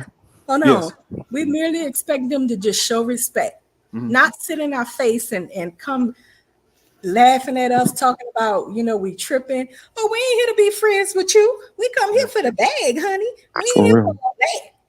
That's highly disrespectful. Yeah. So when it comes to Afro stream, like I kind of clicked in at the last moment. Like I didn't hear, I guess, those parts. I just pretty much heard you guys going back and forth arguing and stuff. But I sort of expect certain like rhetoric coming from Afro channel. But when I said that Black Americans. So when I look at us as a people, right, I see us that we kind of were forced to identify with our race before like our ethnicity, right?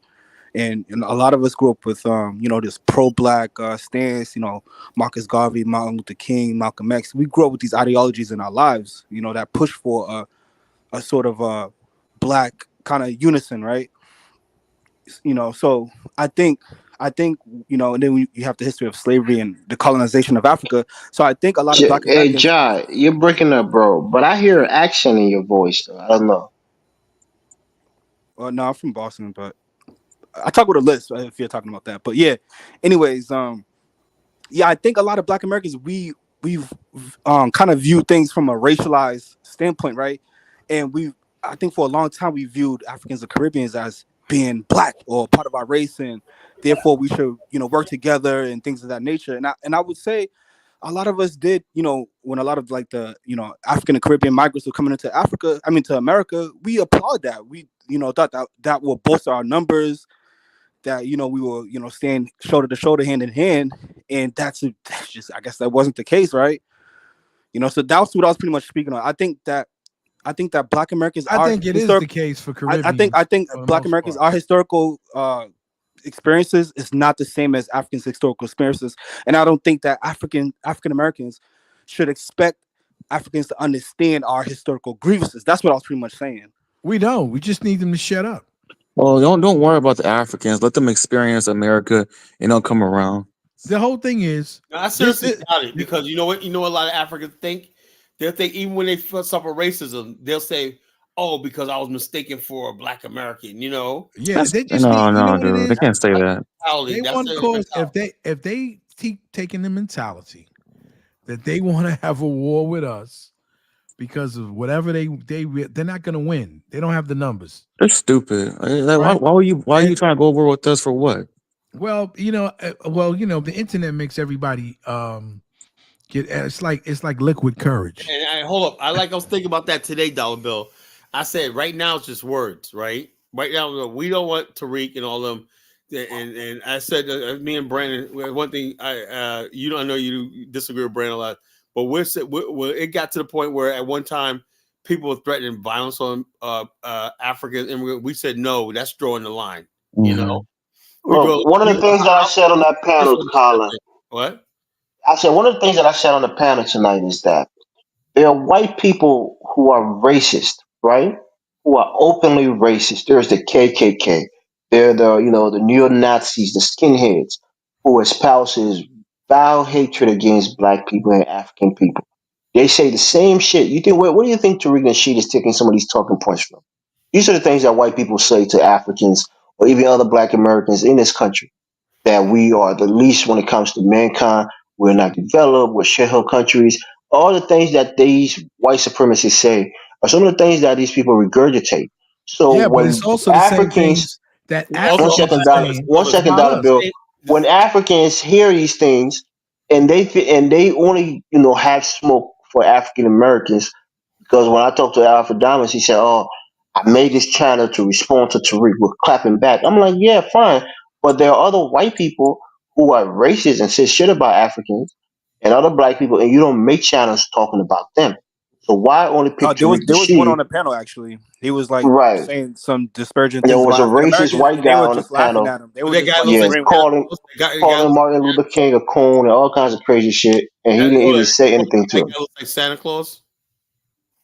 His name was Savage something. It was some guy Nah, that was like, it was another guy that be on Chaotic Truth channel. He's like a bald headed guy with a beard. His name was like Red Savage or something like Oh, that. I thought you were about the Santa Claus dude. If You they're But gonna I was team saying like up, if they're the gonna guy was even team saying up some disparaging things white about Martin Luther King. supremacists, This is an that's what American I'm hero. saying. This He's guy talking was shit saying things against about black him, and I was Americans. telling the Africans, I'm like, And, dude, I if he's think people saying that said that about was Martin Luther that was King, what do you think he's Afrodama's gonna say neighbor. about you behind your back? Like that doesn't make Yeah, that sense. was so Afrodama. so And he's one of the teaming things up. that Afrodama said that really made me mad, right? One of the things he said was that his kid went to school Hmm. and they had a program where they, because I did this when I was in school. Like you could go to the model Yeah, UN and me become too. like, Yeah. yeah. So Like a his son, historical plays and stuff. Yeah. yeah, his son was in like a historical play, and he was supposed to be Martin Luther King, so gave like the "I Have a Dream" speech, and he told his kid not to do it because that's not his history and that is not his culture, and also he doesn't want his son to cosplay as an African American.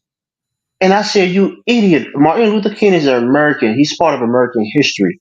If your kid is learning American history, that's part of their curriculum, and you're taking him out of that school because you don't want him to learn something because it's not part of his culture, that shit really pissed me off." And he was trying to kick and say like, "Oh, since Black Americans or African Americans are calling us, culture vultures or trying to cosplay as them, thereby I'm doing the right thing by making sure that my son doesn't dress up as Martin Luther King or doesn't give a speech cosplaying as Martin Luther King." I said, "No, that's not what you're doing.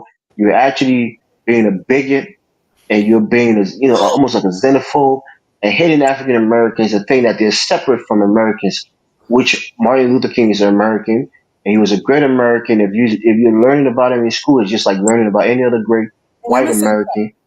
So that shit pissed me off and we got into an argument.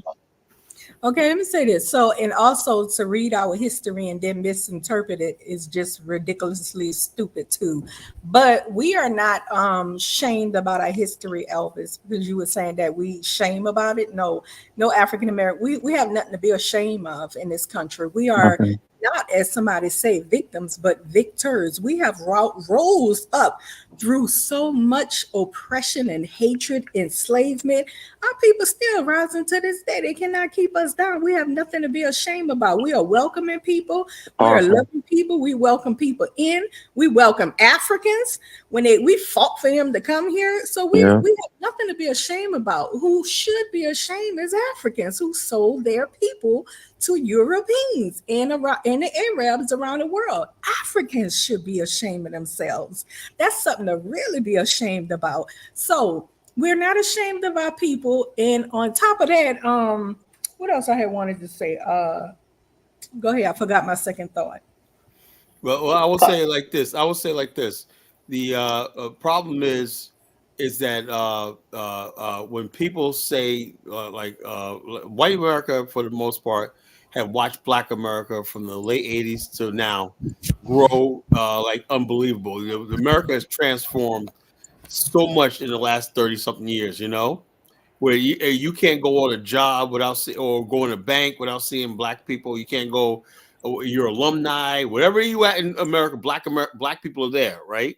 So white people basically saying, you know something, all these that little comfort white fragile world that I used to be in when I thought white people are important, Black people are nothing, that don't exist anymore. So they had to learn how to adapt to the reality of Black progress and Black power. Remember the movie American Gangster? Mm-hmm. What about part he told the Denzel Washington? He said, "It's what you represent. You a Black man with his own business, cutting the mafia out. You represent progress." Stop it. No, Stop it, Carla. Don't even use that example. This is the no, guy who no, was no. selling I'm hold drugs on. No, look, to no, black look. people in You Harlem. miss hold on. Come on now. You're missing what I'm saying. You miss what I'm saying. I'm saying just take that. Forget about the drug deal thing. But the bottom line, like I said, tonight's show was about Reginald Lewis. Reginald Lewis. The founder of Beatrice Holdings. He had a book.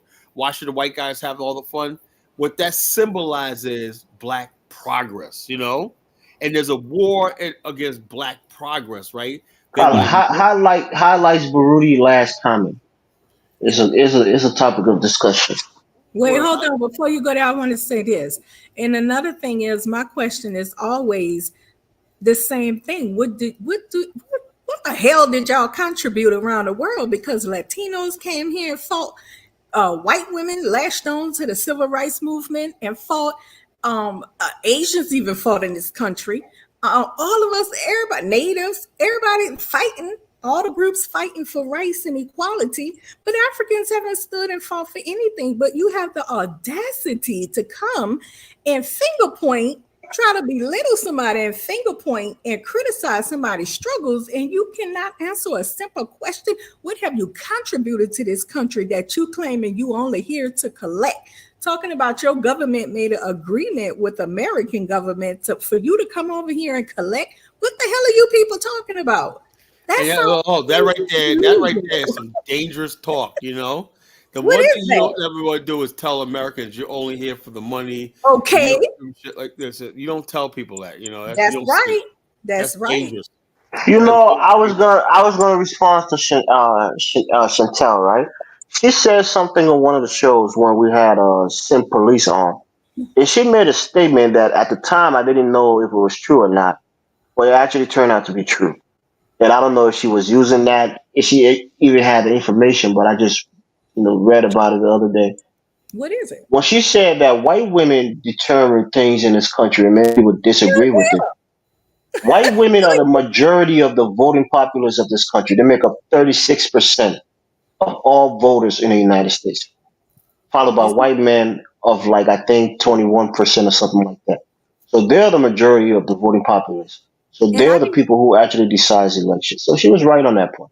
and I didn't get to fully express it, as articulated as much as I wanted to. It sounded like I was saying that they bring about the laws, but what I was saying was basically they are very highly manipulative women who knows the man's psyche. They know their male man's psyche, so they know how to play with their man, not play with them, but they know how to get in good with their men for their own favoritism, for their good and gain. This is how white women establish had white men pushing for them to establish all kinds of rights in this country for not just them, but for black women and every woman that come here. It was them.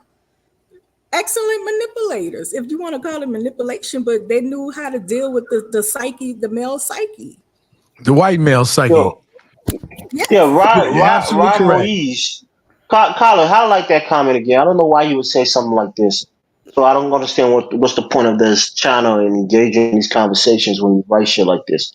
He says, I'm telling you, Haitians, you better delineate from these people and find out your ethnic Africans in Africa. Hell, hell with Pan Africanism and hell with black unity garbage. That last part of it is something that I think is despicable as a black man. You are never strong when you're Well, divided. that's the The way a lot more most of unity, them the think. more That's the power, way the more most of them strength. think, bro. You know, and the bottom line is, like I said, It's crazy because Haitians have a phrase that it says unity. I think it's unity is strength. Yeah, unity is strength, or something like Right. that, right? So yeah. So spelling rhetoric like that is just is is it's not conducive to any progress for black people. Mm-hmm. And come on. I bet you Ross Moyes probably got a white girlfriend. You know, probably got a old boyfriend, whatever. So like I said, you got these people out here. Just because somebody. Another thing is, uh, what I get from a lot of black immigrants, right? They want to be able to date white people and stuff like that. They believe we're the cause of the reason why they can't walk down the street with a white woman. Kyla, you know what I want you to do? I want you to do me a favor, Yeah, and we can make this like a event, right? You talk to Dynas on a regular basis. yeah. Try to get in touch Listening. with Dynas. Let's have a big show where we can have a panel of Africans, continental Africans, and African Americans, and we can really talk about this situation. We Oh, can but, invite but Afro hold on. down Bro, this. it has to be One thing moderated, right? about If it's one not thing about That's moderated, what then I'm it's going to saying. be It a has to be sentence of moderated. Both sides can be I as honest and love my brother unfiltered. Dinas, man. But the bottom line is, when him moderating, he lets everybody talk, and he got too many people on the panel, and nothing ever gets done, and everything That's like that. what I'm saying. It's not going to be like a regular show. It's going to be something that we can announce and really advertise it because he has a bigger platform. Oh, he has And a bigger Adamas has been platform, in but a couple times, there's a drawback to that. Is and that we can invite in other what I need from Africans. my brother Dinas is this, right? It's got to come to a time where he got to make a choice.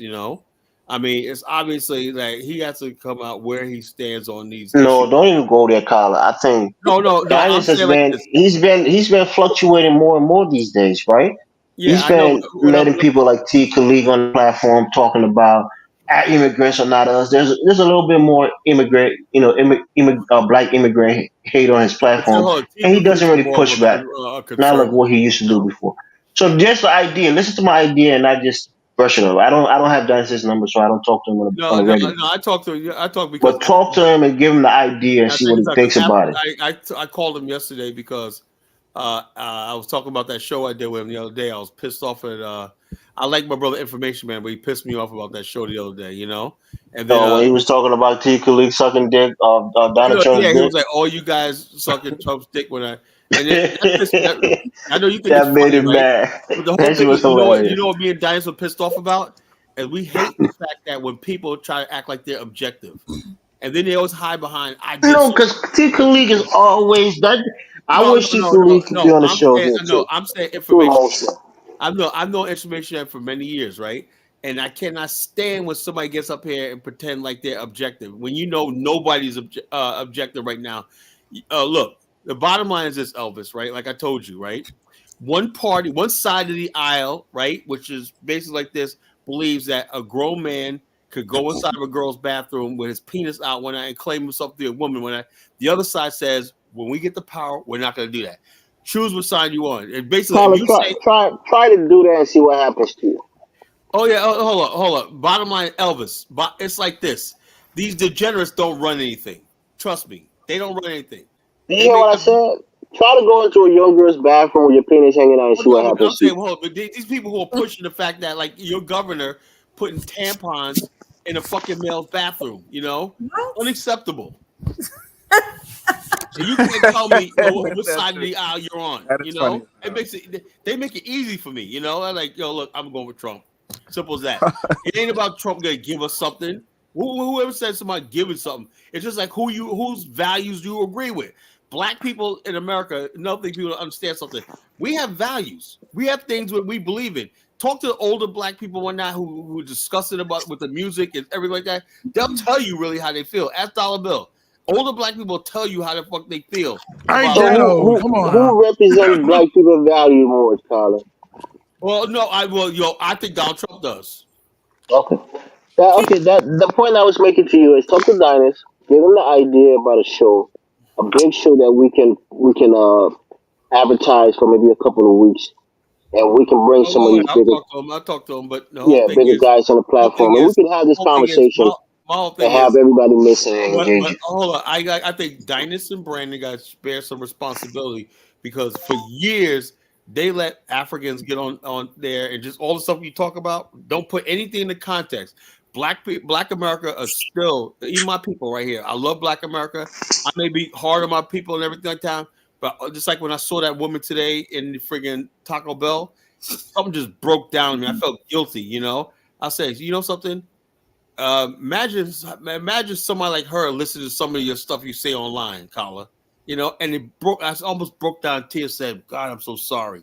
You know, I'm looking at this woman right here. She's a single mother, overweight, and everything like that. And I'm saying to myself, imagine her listening to some of the stuff I say on my show. How hurt she would be and stuff like that. This poor So innocent. now you have a conscience. Now you know why you shouldn't be Look, saying I those always things had a about black conscience, but women. sometimes, basically, I have to. At least I admit it. When I'm wrong. Let me say this. Tonight, Afro Diamond, something I picked up he did tonight was that I forgot who was starting to talk about Africa. It was somebody on the panel. They were I going. think it was big. It was Big Black. Okay, he was going deep off He into. diverted the conversation back to us, pretty much. Okay, right. That's exactly what he did. Mhm. When African American, he'll talk about African countries with Africans on the panel, but when he have African American people on there, he's not about to allow you to take part in discussing African people country. He diverted it right back to America. Yeah, because of the fact of That's the matter where is, no one is better than the other one. Africans are not better than us. We're not better than Africans. Like, that's just a fact. But Listen, if there's not going to be any peace, let there be no peace. No justice, That's no not peace. that's not what we For want, real. bro. I that's mean, lame. That's lame to me, yeah, that's honestly. not what No, we it's want, not Doc. So lame. that's You why know what it I is? keep No, going that's here and coming reality. here to make That's sure what we that give is. you It's the called real reality, peace. bro. The reality is that we could not, listen, we could not go to any of these people's countries and talk the sugar that they be talking and expecting not to get slapped upside our head. Even this woman, what's her name, went to Gambia and was talking Her all that captain, smack. man. Somebody cold clocked her. They clocked her and smacked her, Yeah, and then that's assault. They and should have so been arrested. yeah, but nobody. Listen, they were calling for it. Oh, I was watching all of these Gambian shows, and all of them were calling for her to Yeah, get like her. we're gonna whoop her ass. Well, they did it what? too. And that's what they Sound were like there's doing. a lack of respect, period. And when people don't have respect, you just back off and leave them alone. Yeah, But they're and tribal. They're just tribal. God That's all. forbid if this shit goes to the level where it turns violent. I mean, as Africans, do we think we have the numbers to defend ourselves at all times? If we're walking down our neighborhoods and there's This is the like only three or time I four push back with African you. American guys trying to run up on you, you think you can defend yourself? You're But not outnumbered by just like that. 10 to 20 to 1 or some shit like that. So this Not just stupid shit that. that we keep talking, like we're There's gonna fight Africans. people when it goes to that level of win. We can't. There's Maybe Let's that's what get they Africans need to peace. get born their here wake that up see call. themselves as Black Americans. They don't like what Africans be saying, like the newcomer African. They don't like what they be saying either. I'm tired of. You know what it is? I see some of the venom and some of the hatred that people have. Why should I protect them against these people? Because when we say, look at this guy Ross Morse. We're talking about Pan Africanism, and we're talking about that's basically what Pan Africanism is about, coming together on a common ground. Okay, because we're We're black all black. people, That's it. We're all and black. so what are these people are saying? No, the hell with delineate yourself from these people. So you want to go? You want Dollar war? Bill, Dollar Bill. Get it? I don't These care. guys are They want us to be these tribal. guys They are want us to be deeply tribal. hurt by But they Tariq. are They're tribal. deeply hurt by Man, Tariq, I don't care and I how think deeply most hurt of they their are. response is based on the things that Tariq does, and it Listen, hurts them. Understand the No, oh, no, And we no. tell That's you no, all the that's time, just how Tariq they does not are. speak for us. that's victimism. That has That's nothing to vic- do with Trig And Nasheed. that's That's what just I who try they to that's tell are. them. victim. Tariq is one person. Don't let him change your worldview. Don't let him put that hatred I and think they use bitterness Tariq inside of as you, low hanging and fruit. I you think treat everybody as if they're Elvis, He is nothing. low hanging Elvis, fruit. Elvis, Elvis, That's the Elvis, if you difference. can, Elvis, Elvis, if you can Elvis. fix your mic because you was more louder than now. You're Check this kind out, of How muffled. is Elvis. that stress? Elvis. You're a good Elvis. You're a good-hearted young brother, man. But let me tell you something, right? Tariq just sees as a convenient scapegoat. It's not about Tariq. This I stuff has agree. been going on long before Tariq came on the Yep. scene. Very long time. That's why Tyreek got into it, actually. But I have a Yeah, question to y'all right quick. I want Yes, to ask you, sis. do we expect anything from Africans though, really? No. No, I mean, No. something. That's why But I had, what do you? look, I had to pause the whole Afghanistan movement, right? Because they basically start thinking, "Oh, y'all want your own land on the continent, even though we deserve it, Hey, right?" wait. Actually, you said expect anything from Africans. What happened to that free land in Ghana? What happened to that free land in Africa? What's up with that? Yeah, What well, about when they bottom line, come nothing here? I'm free. not Do they looking for Hold on, nothing expect that is free. Sable anything? land. They're in court right now trying to take it back and whatnot. I'm not What? looking for anything free. What about when they Anybody, come here anybody who to looks for something America? free is a damn bum. What about So when they come to America? Do you expect anything from them do you expect No, them what to they got to smile with give? us? We're like, hey, look, just hold up. My whole thing is when they come to America, right? Understand there's a decorum, right? You got to understand the Right, culture of this country, right? right. You know the problem is also too, Chantel. People have bought in this idea of a new world order, global citizen, right? Oh, You know what that means? That means you can live in any country in the world. Look, it's not just Black America. It's happening in England. It's happening in uh-huh. Germany, where people come from third world countries and everything, and they start looking down on the native people, and whatever. that's why they're throwing them out. You know what I'm Yeah. saying? Poland and everything. People all over the world. This is backlash against immigrants. Look at what's happening in England right now. Yeah. Look at how they're going after those African and Caribbean immigrants. They Yeah. paying them to Why leave. now? Why don't they talk about that? Talking about racism. Why don't talk about the English people are telling them get out of here, Sweden, get out of here. We'll pay you to leave. Why don't they talk about that racism? Because they Yeah. want to focus Yeah, on I Black wanted to ask you America. guys a question. Do you guys think that pro-black and pan-Africanism is the reason why we're kind of clashing as a people? Because besides those No, ideologies, right? these are just the Hold on. sellouts. Besides those ideologies, right? What do we have to? What do we share in common? You get what I'm saying? Like, Well, we share I a lot think in those, common. We're ethnically the same people, and but they so don't. A lot of people don't well, see I it don't that way, because they're brother. On well. both sides. That's immigrants who are here to sell out, right? That's immigrants who are here who are basically here just to get the bag, and we know who they are, We okay? just want to collect. And people who deal with people. I haven't been, but I've dealt with some people in Africa, okay, in terms of business, and I've never had any problems with these people. Mhm. I deal with African people on my job, and I've never had any problems with African people. So is this These are mostly like an online social media kind no, of these like? no, these are just sellouts. There's sellouts in the community too. These are And just sellouts detractors. who who feel that they have to be the buffer for white folks. And I'm not going to take King Leopold went to and control the entire Congo, and now people saying they don't know how they never seen white people do certain things. Man, stop it. Yeah, I know. White people are whipping Chinese and Indians, putting it online how they whipping Africans behind, showing you how they're beating them and how they're mistreating them. Mm-hmm. Okay, Look, I and know you never one guys. and never once, never do you hear any response on shows like Afrodamus talk about what's happening, okay, in China, and talking about how Africans are being beat, okay, in India. Talk about what's happening, okay, In Saudi in Arabia. Saudi Hey, you know Arabia. what's crazy? How You these know what's crazy? women Oh, are being so, beat up In and Libya, raped. in Libya. but they're docile about Wow. it. They never address it. They're docile about it. Yeah, because it's low hanging Look, fruit. I know. No matter how far fetched it is, I want us to do it. I want you guys to do us a favor, right? Give us two ways, or at least even one way, that we can stop this diaspora war. I don't Well, think Because it's of ever your going to stop. let me put my input on that, right? The whole thing, Elvis, is this, right? Elvis is this, right? We live in a global world. Black America is not part of the global community. We're here in the industrialized world. There's a lot of Africans basically have been led to believe, right, that they could come to America, come to England, and they don't have to assimilate. They don't have to get along. They have to know the culture, the layout of the country, or the norms, everything, and they don't put things in proper context. Say what the reason why we have black ghettos is look at the history of America. Just obvious, right? Why black people in America so angry all the time, right? Well, do you understand the history? You know, Black America, white America waged almost 100-year war after the Civil War from 1865 to 1965. There was 100 years of war against Black America inside the United States. You know, and so therefore, Black people are taking baby steps and just trying to find their way in America themselves. You know, and so Africans come over here after all the fighting is already done, and basically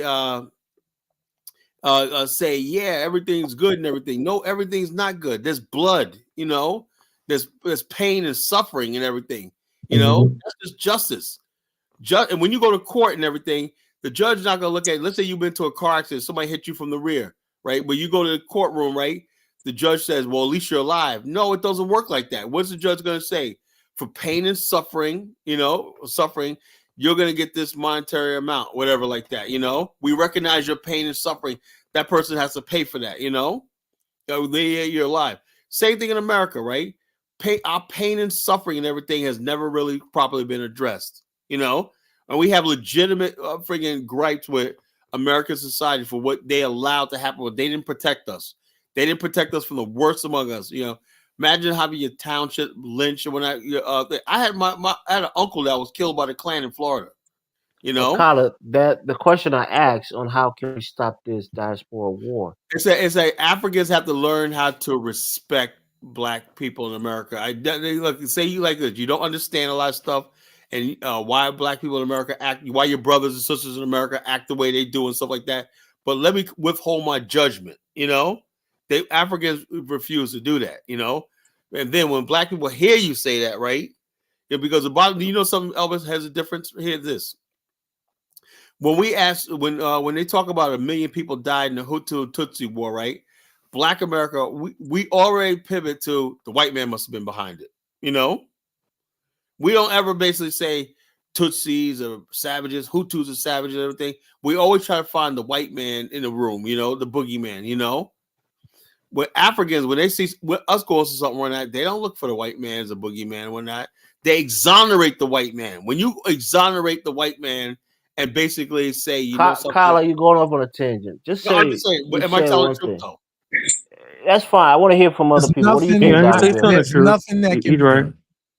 No, Dollar Bill. That's why I'm asking that question, because I knew you was going to say that. Don't say that. Find something. There's nothing that can be done.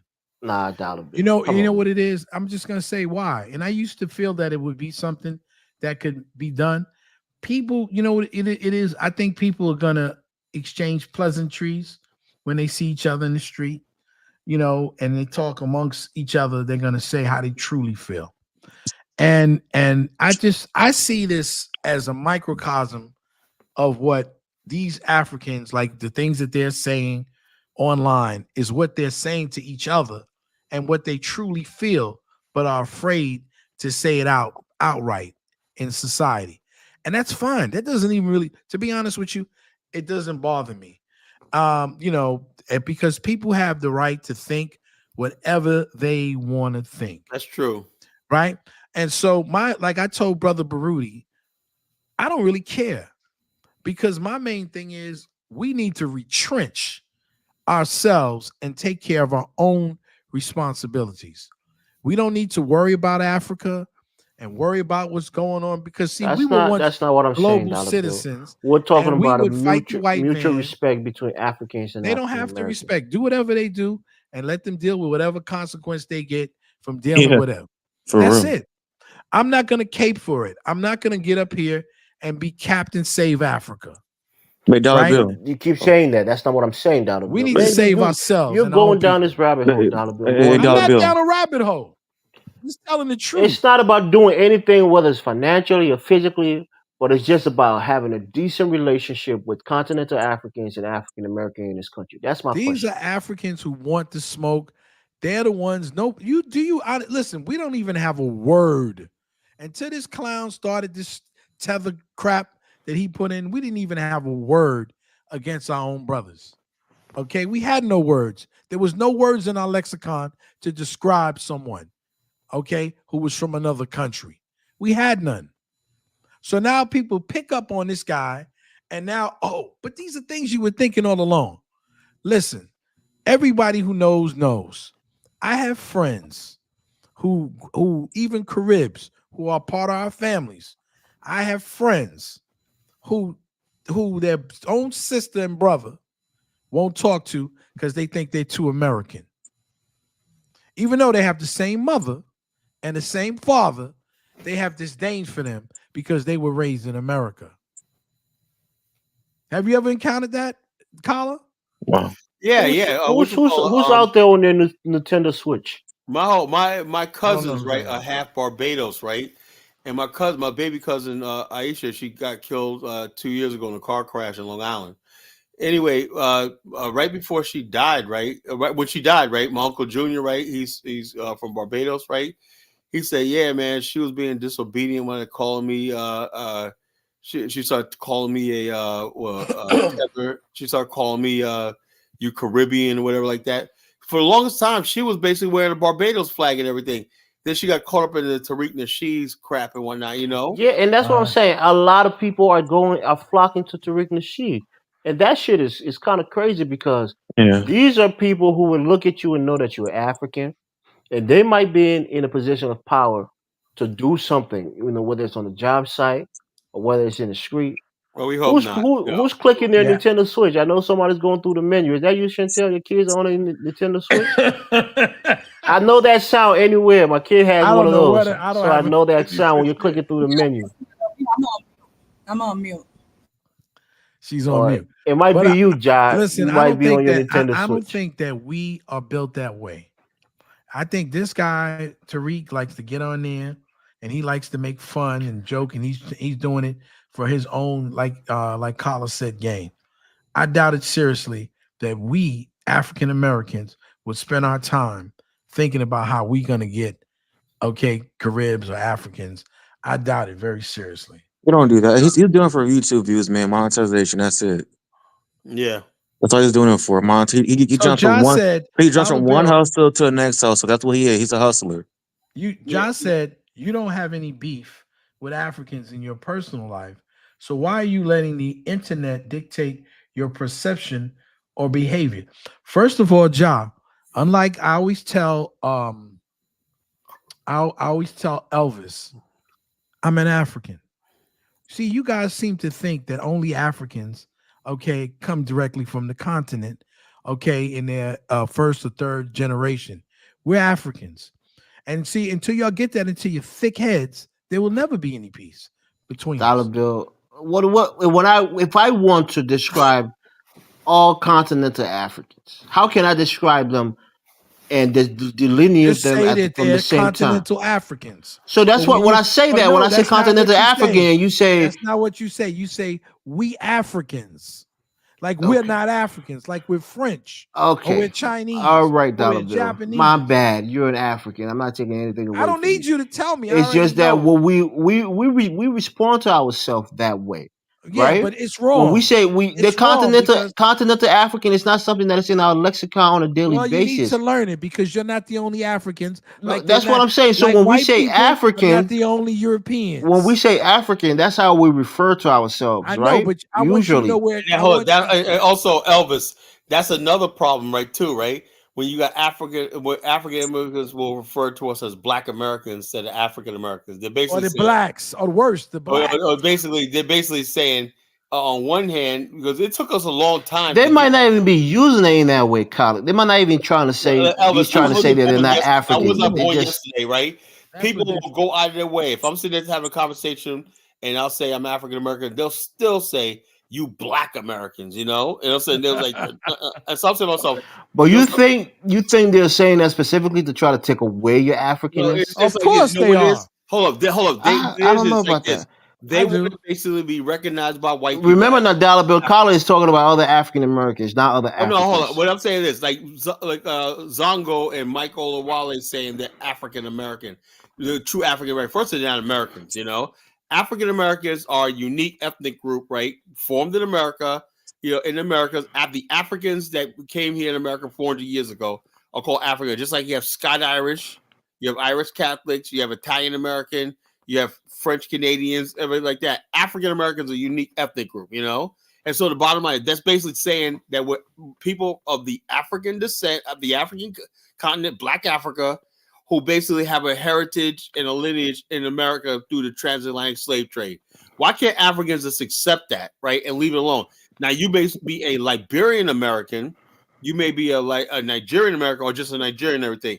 But when you say the term African American, that specifically applies to people who've been here via the first Africans who came here via the transatlantic slave trade. How come Africans won't respect that? They'll keep giving you, no, you're not African, blah, blah, blah, blah, blah. Why is that? You know, and that's No, I never been the person to say you guys are not because they African. didn't know they were Africans till they came to America. That's why. So they're like, oh no, you're not African. For me, Dollar Bill, I think Dollar Bill has become worse than Kyler on this platform. Check us out. Dollar Bill can't give himself a break. He's always angry about something. If I say we African, then he thinks I'm stripping away his Africanness. Dollar Bill and some BA. See, this don't want to be called AA. So I try to respect them and call the BA, recognize they're unique. African goddess, I'm not going to respond to you because I have nothing nice to say. I have really like this. Hold on. You got people like Tariq who don't like being identified with African. The majority of Black African Americans, like 90% of us, call ourselves African Americans. A few people online told me I'm a. Kyler, you have one person on this panel right now who don't think they're African. Chantel don't refer to herself. Yeah, but Chantel's an FBA person. So that's what I'm saying. So when I say African, it's not meant as an insult to you, Dollar Bill. No, you're trying to differentiate. No, that my mind don't even go like my mind don't even think like that. That's what I'm saying. You have to understand. Elvis, I'm the host of the show, right? I say clearly, right? I am an African American. If you come here talk about you were Native Americans or that or more, whatever, like Hebrew, you're not welcome. Kyler, you're not like Dollar Bill, right? If I tell you, say, okay, listen to what I'm saying. Listen to what I'm saying. Let me finish the question. When I say you're not like Dollar Bill, when I say Africans, right? You don't automatically think I'm taking away your Africanness when I refer to myself as an African, right? I'm different than Dollar Bill. I don't consider myself an African. I'm an African American. You know, that's a qualifier because I've been to Africa. That's what I'm saying. So when I describe myself as Africans or other Africans as Africans, you don't take offense to that, right, Colin? No. When I say us Africans, you don't think I'm taking away your Africans. That's what I'm saying. Dollar Bill, you take offense, but most people won't. That's what I'm saying. You're seeking grievance, bro. Yes, I'm not seeking a grievance. And they're African Americans. I'm just telling you how I feel. And they're Africans. You know what it is? It's a way of disqualifying you. Most Africans don't even think that way. And most African Americans, when they hear an African say I'm an African, they don't even think that African is trying to diss them by calling themselves African. Because the bottom line is this: when people say you say you're African American, everybody knows you're from Africa. You know, when people say they're Africans, right? There's the African guys, even though I got friends, when somebody says I'm African, that tells you that they're continental African. They're born on African American. African American will say I'm African American. So the whole point of Dollar Bill is not getting. And I respect that boundary right there. There's Africans from the slave trade. But they don't refer to themselves as Africans. They call themselves Afro-Brazilians, Afro-Latinas, or whatever. Yeah, well, they put something after it. Yeah, I know. But the whole thing, hold on. We're African Americans. That's a culture. You know, that's a heritage, right? When somebody says they're African, that to me tells me that you basically are from the African. You were born in the African continent. Now, I just call people born in the African continent. Your culture, continental African. In the African culture, right? And that's the nomenclature that's given Dollar Bill. You don't forget that culture. I'm not having He sees it like I'm dissing him when I call myself an African, which I think is absurd. No, it's not what you calling yourself. It's what you call me. No, what do I call you? Do I call you what? What you call should I now only refer to you as an African? Dollar Bill. Listen, let me tell you something, Dollar Bill. My brother, Dollar Bill. We're African Americans, right? That's what you are, Dollar Bill. There's nothing wrong with that. Hold up. You're never gonna be just a plain African to them. It's not happening because you don't have the culture. But that's the problem. So Dollar Bill, from now on, you want me to refer to you as an African? No, listen. I want you to understand this. And this is what a lot of people, and I understand, Carla, that we're trying to hold on to our culture here in America. I don't have a problem with that. It's not even that. It's not, I'm talking about the African culture is really different from us. You know, their way, everything. I don't. There's not really different. Yes, there is. Yes, there is. Differences. Hey, yo, Elvis, differences. Dollar Bill. The African culture, African way of life, the African way of thinking is completely different from us. It is different.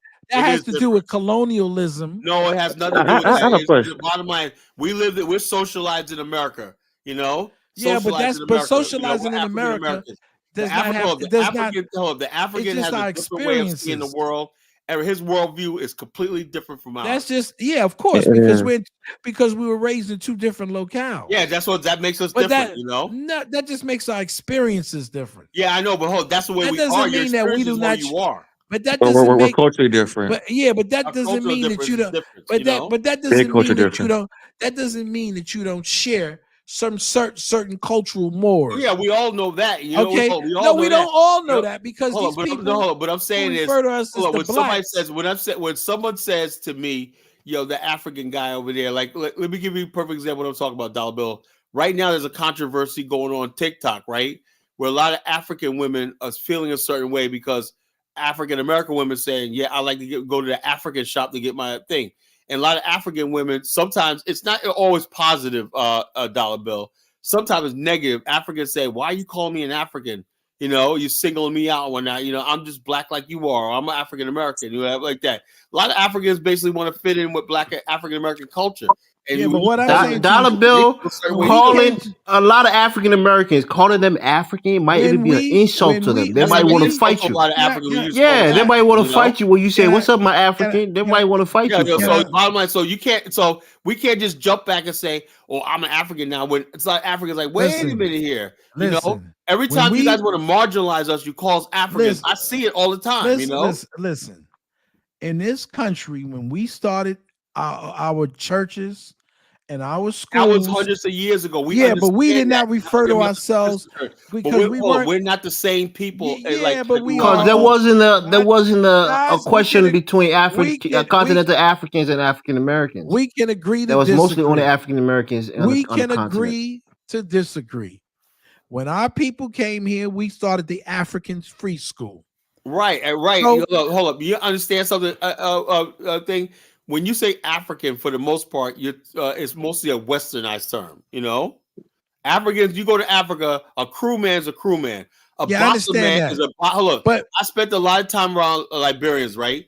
They call themselves crew, mono, bossa, gil. But the world doesn't look at them like that. The world sees them as Africans and whatnot. It's not what you see. The only way they call themselves Africans when they come to the new world like America. See, I understand that, but it's not what they see themselves. It's what the world sees them. Oh, you're an African brother. That means they have something in common that they don't have with us. Yeah, but what I'm trying to explain to you is, and all of you guys, it's not what you see yourselves as. But it doesn't matter what I see myself as, you know. It's what the world. It's what the world. I was not born. I was not born on the continent, right? There's a special. White people are not born in Europe, but Dollar Bill, your point is you want us to say continental African. Kala is telling you a person who is a continental African has never referred to himself as a continental African. First of all, Dollar Bill, you gotta let it go, bro. Listen, guys. I've been living long enough, both of y'all.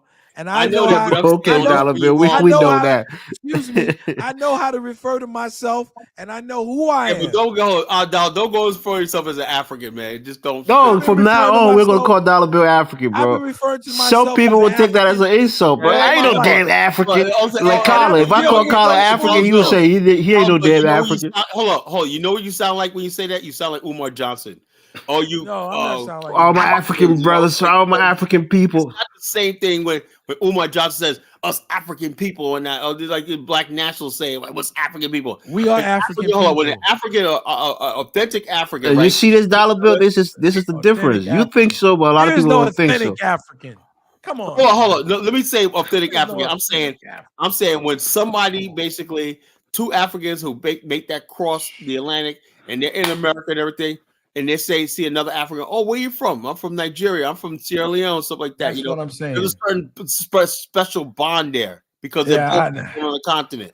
Yeah, and when white people, and you have to realize that bond that they have and everything. Although we're all black people, we're all African. Well, white people, what bond do they have? Those who are I have no idea. Well, I have no idea. Well, let me just explain. I do know. Hold on. Let me explain the maturity that they have that we don't.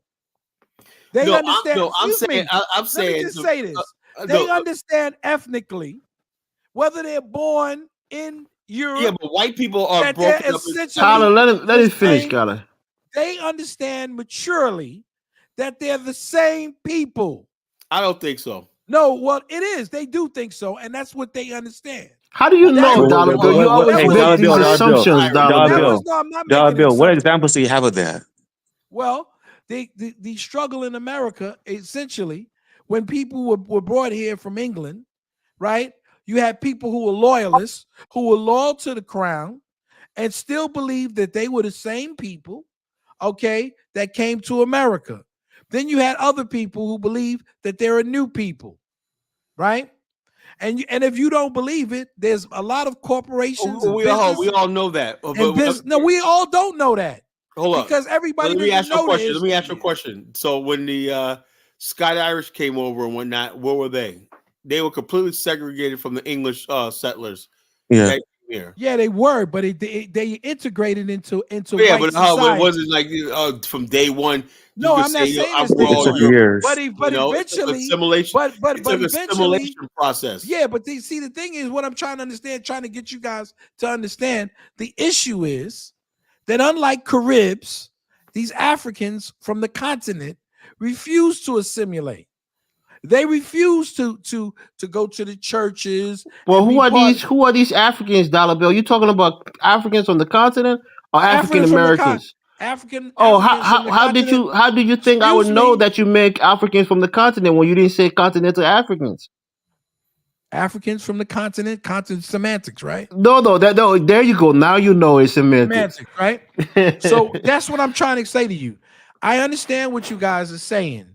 But it wasn't me who said that if you take a kitten and you put him in the oven, it doesn't make him a biscuit. Well, we all know that analogy. We all don't know that. Dollar Bill, let me say this. Dollar Bill, all due respect, let me say this. I understand that, and something, for years I believed that. But like I said, after traveling to the continent, meeting Africans and everything like that, look, man, the bottom line, we are something. We're different. We're different. We are different.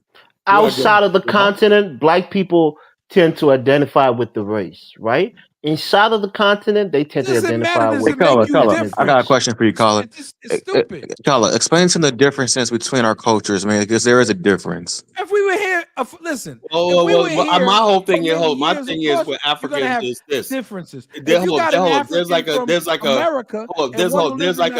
a natural bonding with Africans, and so let me tell you something. I hate to say this, right? When you Africans, to me, mature faster than African Americans. They do. I don't believe in that. I do. I don't. Say that again. Say that again, Carter. I didn't hear you. Say that again. No, look. I think Africans basically mature faster than African Americans for some reason. I don't believe that. Yeah, I think so. And not in terms of their, in a good way necessarily. It's just that they struggle. And they have to do more things. Dollar Bill, there are 10-year-old kids who are cooking for their families, who are washing their family clothes with their bare hands. I mean, come on, Dollar Bill. African kid is raising a family, and stuff like this, and running a business. So it's not a flex. It's just something that they have to do out of necessity because they're poor. I see with my own eyes. I've been to Africa. No, I haven't been to Africa, but I've been to America. 18, 19-year-old over there. Is a young man over there. I was a man at 19 when I was young. Let me say this. I'm on a lot of like. At 25, I was married with 2 children. I do, but that's you. But Dollar Bill, the things that 10-year-old boys are doing in Africa, you're not doing it. You're missing my point. I'm trying to say. I'm saying like this. On the whole, on the average, you're the exception. On the whole, right? When you're in Africa and everything like that. The conversation you can have with an 18-year-old, right? And he'll talk to you about politics and all that. The average kid and black kid in America, he's not interested in politics. He's not interested in anything other than who's the next rapper, who's a big meat I don't agree and with that. whatnot. You talk to a young African and whatnot, he knows who his politicians are. You got plenty 18-year-olds in college now. Well, Carla, you said your wife, your wife family house, right? You see little kids there who are probably who are 10, 11 years old, doing hard work, washing clothes on a washboard. Hustling, man, selling water. Getting water from the well. Things that most 10 years old don't even think about in this country, and these kids are doing it. You know every 10-year-old in this country? I mean, Dollar Bill, come on, man. You're being disingenuous, bro. No, you think 10-year-old kids are washing clothes with their hands? You think 10-year-old clothes are washing the clothes with their bare hands on washboards? I have not seen people. I have not seen people wash clothes since I was a kid. I know 10-year-olds over there washing clothes. I know 10-year-olds going to a well that's like 2 miles away to draw water. I mean, come on, man. Who have crack mothers who are taking care of their 3 and 4-year-olds. Yeah, but that's abnormal. In Africa, it's the norm for most of those kids to be doing that at that age. You think that's abnormal in some places? That's abnormal in most America. Most 10-year-olds are not doing any kind of manual work in their family household. Well, that's maybe to help their mom to bring the groceries out. In America, there's child labor laws. We cannot allow our children. I'm not talking about doing that kind of work. I'm talking about their kids. I see little kids, 10 and 11-year-olds, taking their little 3 and 4-year-old, 5 and 8-year-old brother to school. Do you think that's what we're talking about? We're talking about 10-year-old kids who are doing manual labor. These are kids who are doing things that a grown man should be doing. Go ahead, Carla. Can I say this right quick? Yeah, I mean, that's what they're saying is true, but that's not a good thing. I mean, and that's what I'm saying. That's what Carla was saying, and that's why I agree with her. Listen, you might have children who work hard. That doesn't mean that people are mature because they're working hard. No, I just think I'm just they grow up faster than the other kids in the West. You know why I don't believe it? I have a conversation with Africans. Come to this country, I have a conversation with young Africans, and I have a conversation with 40 years old, and they're still little children. They're still look at Zongo. I'm dealing with people on this Zongo. You don't even know Zongo. Actually, with all the shit that Zongo does, Zongo is quite mature. He's educated. He's working in a responsible job. He's pretty responsible. I mean, why would you say that? He talks like when I was his age, I'd run circles around him. He's a little child. Okay, then I say I know so many Africans that come to this country that act like little babies. So how did they turn from being a Jonathan is going to tell you something. Jonathan wants to come on the platform. He's going to tell you what he sees in Africa. Let me say something. Africa. Let me say something. They come here and they're immature. Can I get my complete thought out, please? So just because they're doing those things in Africa does not mean they are more mature, because they do have young people here very mature that's doing things at an early age as well, like helping out, doing all kind of stuff, working, going earn extra money places. Some people take their children out to those strawberry picking places, the farms and stuff at a very young age, because they do let them go work there for the summer and stuff. So that doesn't mean you're more mature because you start, doing grown people. Means you're a worker. That's fine. It means you're a worker, exactly. So it doesn't mean you're mature. You're trying to tell me that Carla, you can expatiate what you meant by that, because that was your point, Carla. You have grown. What do you mean by it? Bottom line is, I don't know. Like I say it like 20 different times. I'm saying when you talk to the average African, right? You know what I'm saying? The average African is more serious about, to me, my personal opinion, like when you talk about politics and everything, he's way more ahead of the average Black American. I'm just serious, And I wish Black people in America was serious about the world and politics the way Africans are. Maybe because Africa's a tough place to be. Do you see him on the panel discussing it?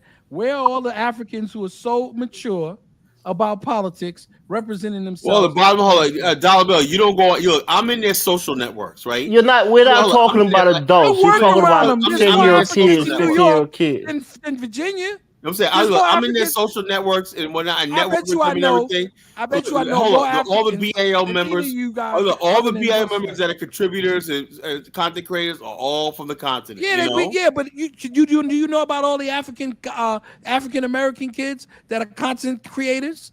and doing AI. Let's get Jonathan on this. He lives in Africa. He can give us some firsthand experience. What's up, Jonathan? Hold on. What's up, Elvis? Hold on 1 second, Jonathan. I ain't get to say this. If you compare a continental African child to an African child that grew up at a young age in a European country or in America, you're gonna see the difference right there. It doesn't. That American child, that European child, is gonna be more mature in other ways. Now, that continental African child might be more mature in doing a job. You get what I'm saying? But there's I know African American kids that know how to do everything from AI. Yeah, that's the exception, content create. No, it's not. There's a lot of exception, bro. Jonathan, go ahead, bro. Let's hear what you have to say on this topic of African kids being quote unquote more mature than American kids at a younger age. They're not. They are. They're not even exposed. Some of them don't even have. They are. Yeah, they are. Y'all. What I think is kind of strange is Let's listen to Jonathan. He's on the continent. Let's listen to him. Let's see what he has to say. I can sit there and talk to a bunch of African youth in Africa when I tell them stuff about the gang, stuff like that. They'll sit there and listen. African American kids. I mean, Carla, for you, it's subjective, Carla. For you, it's subjective. With all due respect, let's listen to Jonathan. Hold on, I can have a conversation with Africans and tell them about gang life. And just because a kid sits there and listens to you, you're a person of authority. After all, you're from America. Maybe they think after they listen to you, might give them $5 to go home. That's the thing, Elvis. See, as Carla is an American in Africa talking, he's going to have a little bit more weight and be a little bit more interest than a local would, because they'll ignore a local in the instance. But to us, Carla, you just another OG that have said the same shit that we done heard 1,000 times. That ain't when you clearly have a hold up. Let me say this. When I sit down, look, my brother-in-law, right, little young dude, one that took my last bit, Richard. Love this kid to death, my wife's youngest brother, right? Love to death. But I had a long conversation with him, man. We're sitting down talking, and I showed him a video of Wealth of Liberia. I told him about videos of like how Liberia used to be and whatnot. And he's basically, I said to myself, I would love to be in America and have the same sort of conversation with a black kid in America about politics and what does he see about the future and stuff like that, And it just doesn't happen, man. These guys, man, don't have much, but they. When's the last time you went to school to talk to kids in America? What? When was the last time you went to school in America to talk? Oh no, I'm saying like this. I talk to kids all the time. What I'm saying. When was the last time? I talk to kids all the time. But the bottom line is this: Dollar Bill, why you putting Carla on the spot like that, man? You work in social services. Carla is an insurance salesman. He doesn't go to school to talk to kids like that. You got to understand something, Dollar Bill. Carla speaks from a very limited point. Exactly, and that's as good as it gets. How's that? Because you don't deal with children every day. I know I know that, but the bottom line is, shouldn't I be able to engage the youth and whatnot? Not on the street corner. If you want to go to school, talk about the latest rapper and whatnot. Carla, are you trying to pretend that you were out there talking to kids on street corners? Well, no, not really. But you do have conversation with them. What are you lying to up here? You're in a different country, bottom line, it is what it is, man. But bottom line. But when I'm over in Africa, when that kids will flock to you and listen, you got money. Carla, they look at you. You haven't been in Africa. That's partly true, Carla. I think two things are true here at the same time, right? There are African kids who are doing these manual labor. Obviously, technologically, they're less advanced than American kids their same age. In terms of education, they probably haven't been exposed to the education that the African American or Black American kids will have in this country. But in terms of just having the responsibility and knowing that their parents expect them to do certain things around the house, they have that responsibility and know that when they get home at 3 o'clock after getting from school, they got to go to the well. And quote unquote draw water for their parents. But let's watch their father clothes. You have to see some of these kids, 11, 12 years old, and taking care of their younger brothers and sisters and whatnot. You got to see that for yourself. Carla, your definition of these kids being more mature It's only based on survival. They have to do that shit. In the South Bronx. Bottom line, that's my point exactly. 5 years Carla, old. when black kids had to help their parents and do shit, they did. You just made my point exactly. So hold up. So that doesn't make you more mature. My point was, when you see an African sees another African, there's a certain connection based on a survival thing. We're both trying to survive here and everything. It's just that it never leaves them. You know, Carla, that ain't even true. It's the same thing I see. You just talking out your ass, Carla. We give each other love. We give each other love. We hug each other. Okay, we say what's up. We embrace each other. It's the same type of thing. Yeah, right. You just don't see humanity in your own people. Look, I love my people, man. But come on, let's stop, man. Carla, Dollar Bill, you think there are many 9-year-old girls who are African Americans who can make a 4-course meal for their family to eat? Yeah, right. If they live in the South.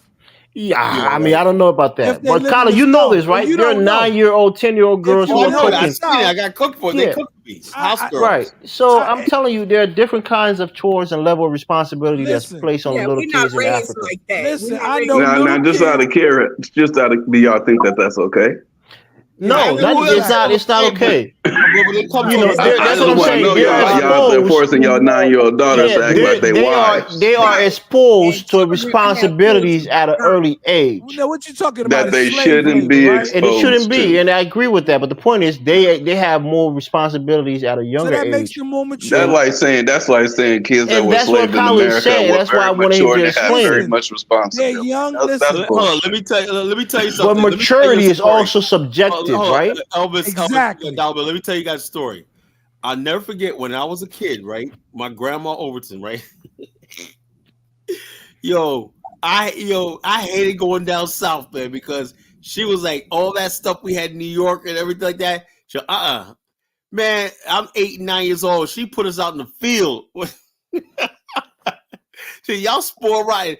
And they'll say when she would come up to New York one night, all our cousins were hidden. Nah, I ain't going out with Grandma Overton one night. I'm enjoying my summer.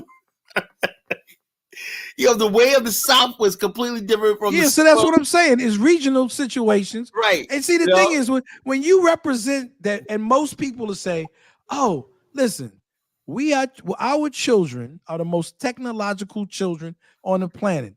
You can think whatever you want. They know how to. They might not know how to do certain things, like the chores or the other stuff that they don't do, but they know they wear around computers. They know what they wear around technology. They just don't want to do it. Yeah. Okay, so don't act like you got some kid who's out in the middle somewhere and he can tell you about a bunch of things that young African American kids can't tell you. It's not true. They don't have the exposure. We're talking about grown people who are Africans who don't even see damn race. Yeah, you tell me how mature they are. There you go again, Dollar Bill. Go looking for grievances. We're talking about the kids being, that's what and we're they talking got about. gangs in Africa too. So let's stop that trap too. What are we talking about here, Dollar Bill? There. I'm talking about they got gangs in Africa. We're talking about something completely different, and you're running to and the kids get involved in the gangs too. Exactly. So let's stop this. Kids become cult members too. Stop that. That's kids become show. The average boy in Nigeria, if they got the opportunity to, they'll be trying to be a G guy. African American kids. We know we got brilliant African American. Brilliant. All I'm saying is there's some differences. There's some different. So I'm not going to say they're more mature. But you just proved my point. Africans think and do things differently than African Americans. So therefore, when you say I'm an African, right? They know. Okay, you expect that. My niece or my 12-year-old niece is going to cook dinner, and when you go around me, this is what you're going to see. There's no culture shock. But Kyla, here's the question, right? Dollar Bill, what is your definition of maturity? Because again, this could be subjective for many people. What is your definition? Well, before you go on, Elvis, not you, Jonathan. I meant Dollar Bill. My bad. I got a question real quick. Y'all keep saying these kids are mature. Now in these countries they also get married at a young age. Are y'all saying y'all agree with that because they're mature? One second, Dollar Bill. Let Dollar Bill answer the question, and then I'll tell you what I think. Go ahead, Dollar Bill. Yeah, let me know. What is your definition of maturity? I agree that it is subjective when you're talking about maturity. He was talking about the ability to sit down and discuss certain issues about politics, so on and so forth. True, that's my experience. And so that's his experience. And I'm telling him that there are other children who are the same age in America who he's not exposed to, right? Because that's not his profession, right? So he might see a kid on the street corner or somebody at the basketball court. That's why I asked him, not trying to, show him up. When was the last time you went to a school and had a conversation with some kids? Never. So that's what I'm saying. Kind of opposed to that shit. Exactly. You don't want to raise nobody's kids for them. Exactly. But let me say, let me say this, I'm trying to say. So listen, more black kids in America have been going to college than ever before. That's there's beautiful. A lot of young what black. I'm saying is, there's a lot of hold young. Dollar Bill. Have you seen when we play video from the latest from black colleges? How everyone's twerking and all this kind of fucking. People don't just twerk all day. You know what I'm saying? You don't got 20 hours of twerk. They want to twerk on look, Colin and Dollar Bill. Colin Dollar Bill. Man, it's atrocious. Look. Let me say this, right? Twerking too. Let me say this. Listen, I said something have you ever similar. Seen white people in college, Colin? One second, Dollar Bill. But the bottom line, they graduated. Hey, bro, let me speak. That's not true. More black people are graduating. Stop. We got to stop. Hey, Dollar Bill. Remember Girls Gone Wild? Okay, Jonathan, relax. Have you ever seen white people with those kegs of beer running around? Girls Gone Wild, showing up at night, Snoop Dogg in the commercial. It's a video time for a video, man. No video. Let me make my point real quick. Let me make my point real quick. And this is what I think maturity means to me. For me, maturity, when it comes to, there's different kinds of maturity, right? Obviously, there's physical maturity and emotional maturity, right? Emotional maturity comes when you have a sense of responsibility and you take that responsibility seriously. Whether it was going to your job on time every day, being able to provide for yourself and your family, taking that responsibility seriously is a form of maturing. And again, when we talk about women, somebody asked me about what is a woman on Dynasty's platform, and they were trying to, like a gotcha question. And I said it's subjective, and I couldn't believe that I said it's subjective.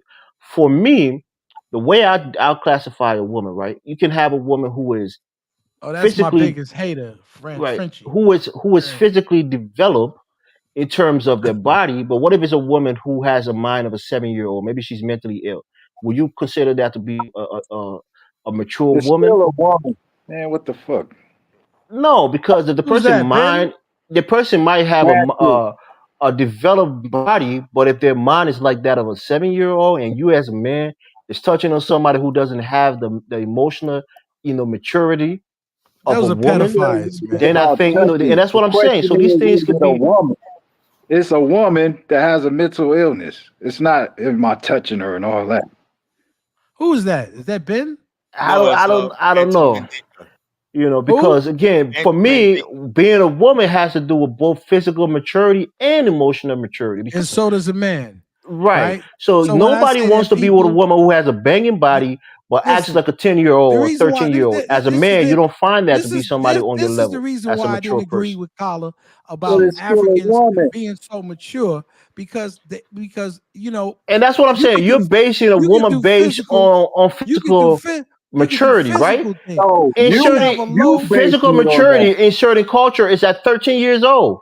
When a girl hits 13 and she has a quinceañera, they consider her a woman. She's ready for marriage. Will you consider that person a woman? Once a girl hits her puberty and she starts menstruating, people consider that person to be physically ready to be a woman.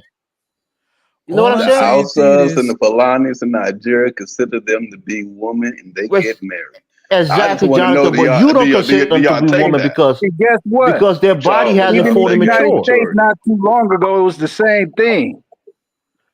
But that's what I'm saying. As men in this 21st century, we realize that a girl who hits a period is not yet a woman. But many cultures would define that young girl to be a woman because she's had a menses, and that's the difference. Yeah, so it is subjective for them, but it's It is subjective, right? But it's cultural. Well, it's subjective to the culture. You want it to be.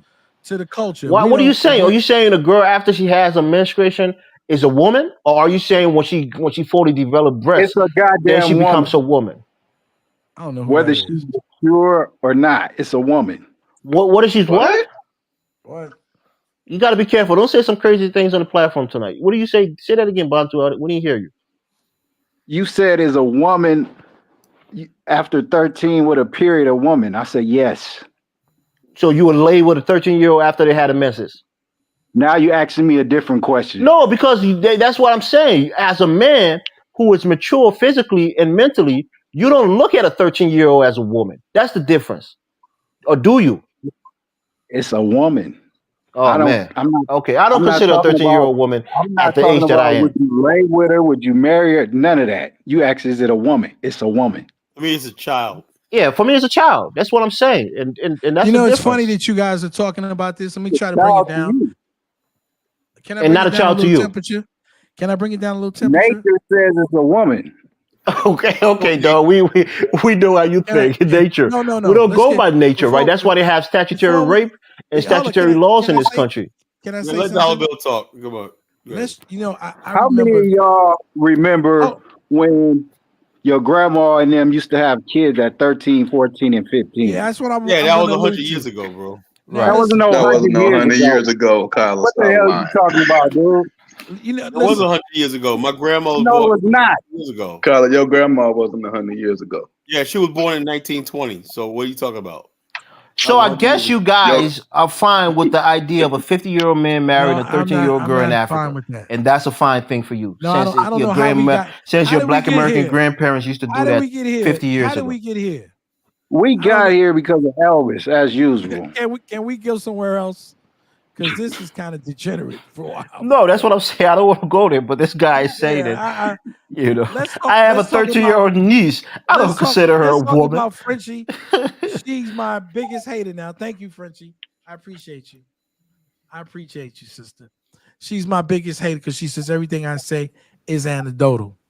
You know, these whole ideas that we have about each other are so wrong, right? And so, well, did you want to say something, Chantel, as a woman? What we want to do is look at one set of people and say those represent everybody. When statistics are showing you there are more young people in college, there are more young people who are serious-minded in their thinking and what they're doing. If we just look at certain communities and say that represents everybody, right? If we get the idea that everyone is twerking and everyone is playing and no one is doing anything, that fits into the same type of behavior. Why you'll see people from immigrant communities say, well, I don't want to be involved with them. But you want to be involved with white people and see what they do in school. So everyone has to have this microscope on African Americans, right? I understand we're the biggest group, so let's pick on us. And if we say something about it or we gripe, then we're victims, right? That's the game. Let's hear Chantel. She wanted to say something on this topic, Tyler. Let Chantel speak. No, let him go ahead. Finish up. Go ahead. No, to me, that's what the new game is. If I say something about a situation, I'm going to say, or if I look at a particular set of kids, let's say I'm looking at kids that are all special ed or that not just special ed, that have emotional problems. And I sit around 10 of these kids and I say, damn, all those African-American kids got emotional problems. But I don't go around the street to the corner to a school where all of these kids don't have emotional problems. And I have a big conversation with them. And then they explain certain things to me. Dollar Bill, I don't want you misunderstood.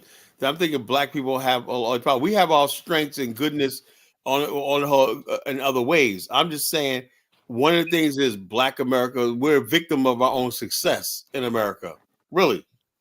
We're victims of our own success. We don't have to really, the survival thing in us is not there because we don't have to. You could jump on the subway. You don't have to worry about getting no place. You got a subway there. You got train stations. You got buses, cabs. Yeah, but within those homes, 24 hours a day, 7 days a week, you don't have to go out walk 10 miles to get fresh water. No, you don't have to do that. But within so the those bottom homes, line, we're naturally lazy, you know. And no, man, I'm not that way, going but we're that. just comfortable. No, I'm in that. I always say lazy. We're comfortable. You know? No, I don't think so. I think that so. There are people who have that's a bad thing though. Certain issues. No, it's like this. It's like Marcus Garvey said this. Let me what happened. Marcus Garvey said the black man is going to drink the poisons of modern civilization. He was talking about the fact that he saw the standard of living rise in places like Harlem, and black people doing more partying and doing more Marcus Garvey was money a and stuff like sacred that. cow, He said this is going to affect basically he was saying it's affecting our ability to want to build a nation and do something for ourselves because we're so comfortable. And that's well, can I say something? Yeah. What did with Marcus Garvey, right before he brought his Jamaican behind here to America? Oh, come on, Garvey. No. Let's keep it real. Do you think Dollar Bill is officially worse than Collar, bro? No. Do you think we were doing nothing? Do you think that we? No, I'm not saying like. But don't forget, you got some Bahamian ancestry. Dollar Bill. Dollar Bill. The topic of the show is Richard Delaney white guys have already said Africa. Hold up, Dollar Bill. What we have fun. Before he came, we're doing great things, right? We had already established Tuskegee Institute. Yeah, but we had all let Dollar Bill finish his statement. We had all of these inventions. Y'all be talking over each other like that shit's crazy. I know this is gonna make Caribbeans heartache, but we didn't need Marcus Garvey. Okay, we didn't. No, Marcus Garvey just galvanized us, man. We already were galvanized before Marcus Garvey came here. Nah, according to my record. No, you would check your records. Energy, man. He had the check your records. What? We already had been. Don't let Dr. Umar say that. You heard you say that shit, Dollar Bill. That's Tony Lashes for you. He's a damn fool. Check the record in the history book. Marcus Garvey came here to see Booker T. Washington for blasphemy Booker against T. Washington Garvey. Had already established a school, a university, had wrote a book. So I'm not trying to say that Marcus wasn't a great man, but you know what? You get these Caribs, they believe in their heart of their heart. But we were doing nothing until this little guy came from the speck of land in Jamaica to save us. Right. That's not true. I think Marcus Garvey was like for all the black people. He didn't care about Caribbean. That's not true. I mean, Dollar Bill, if it's not one of your own people, then it can't be somebody great. Because Marcus Garvey is not African American. He couldn't governize African Americans for a cause. Marcus Garvey was definitely a great person. But before him, we had David Walker in the 1700s. Yes, so we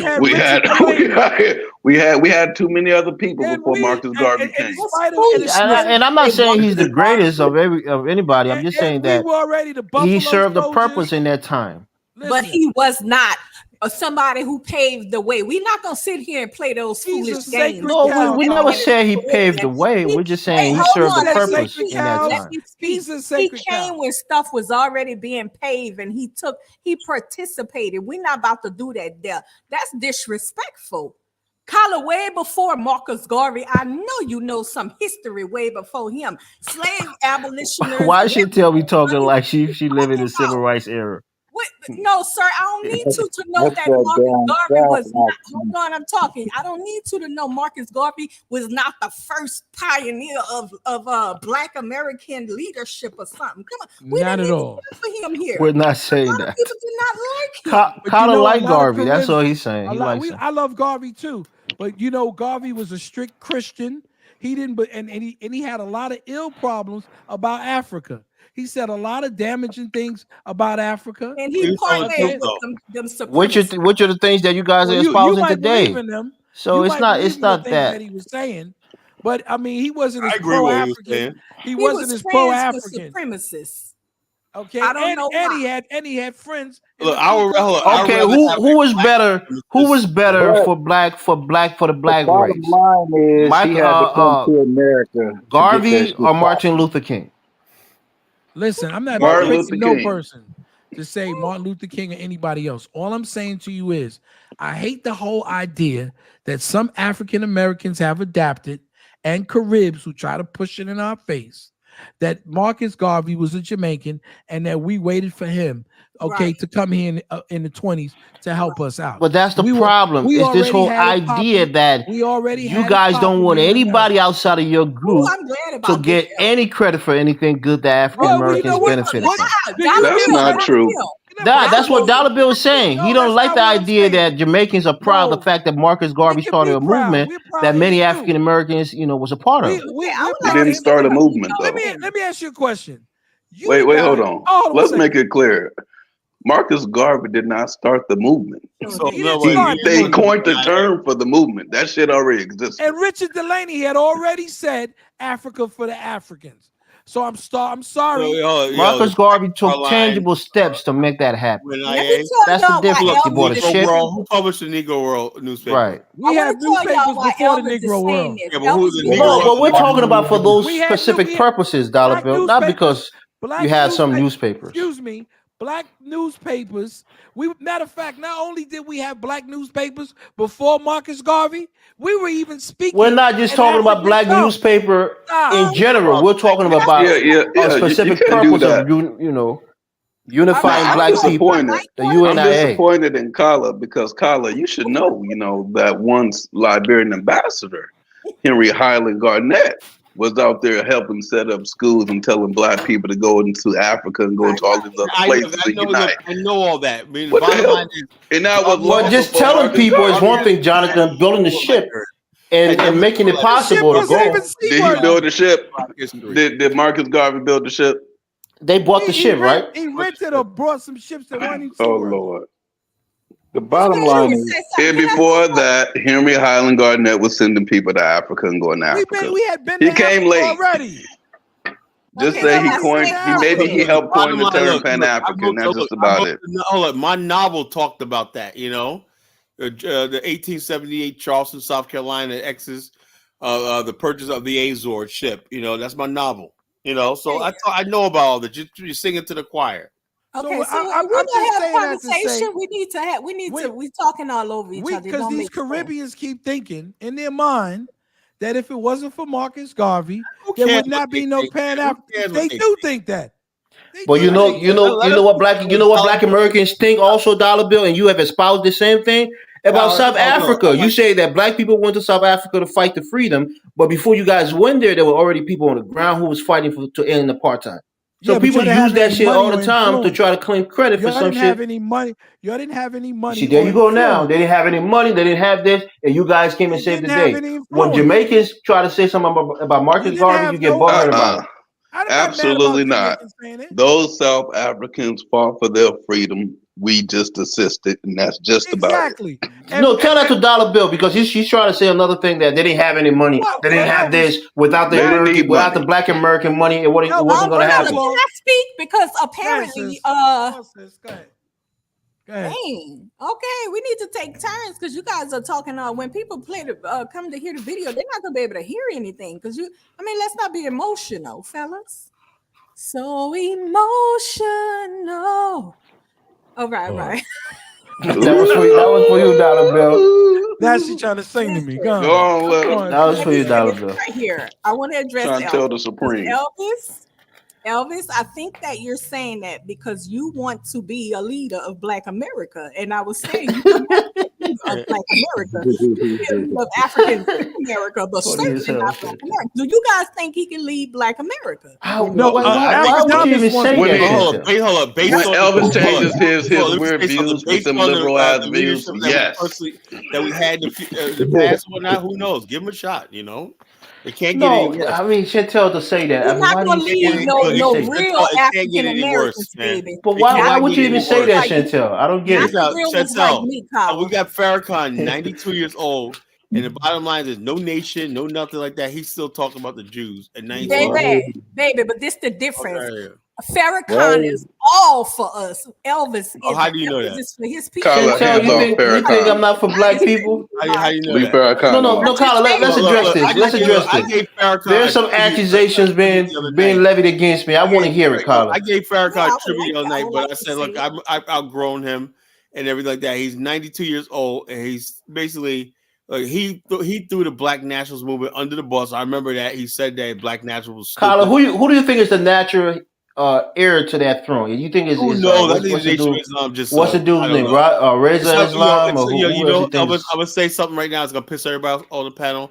It's check this out. It's whoever sees CNN and MSNBC decides is gonna be the leader. That's I hear you. I thought Khalid Muhammad would have been the natural successor. It's whoever the MSNBC CNN decides is going to be. But Colin, Chantel wants to levy stuff against me. What are you saying, Chantel? I'm glad you said that because I can't never goddamn gonna get a word in. Let her stop singing and talk, Chantel.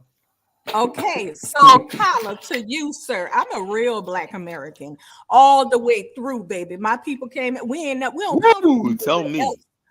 because this is what you just said and said.